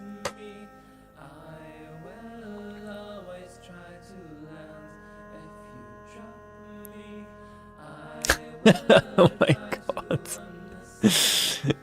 I'm going through the earth in my head. Yeah, if you started at the North Pole, any direction will lead you to the South Pole. That is so weird.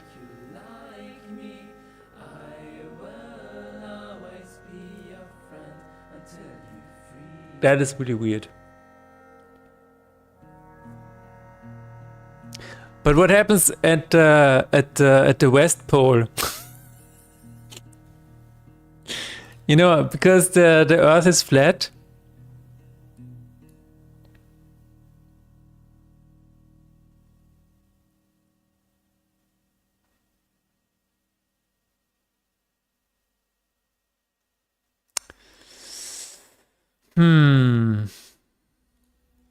You fall. Oh, okay.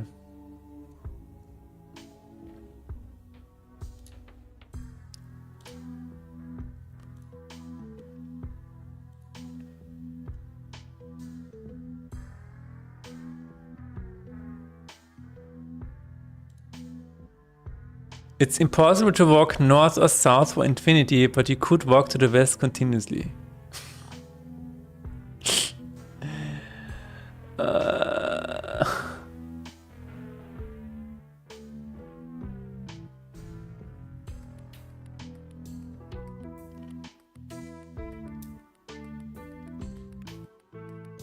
Well, this broke my brain.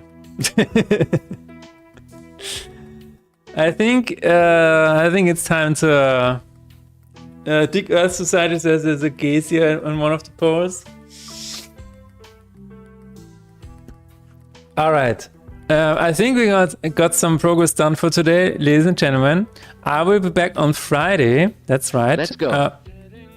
Probably with more work on achievements. We will see what the platform holders decide to do.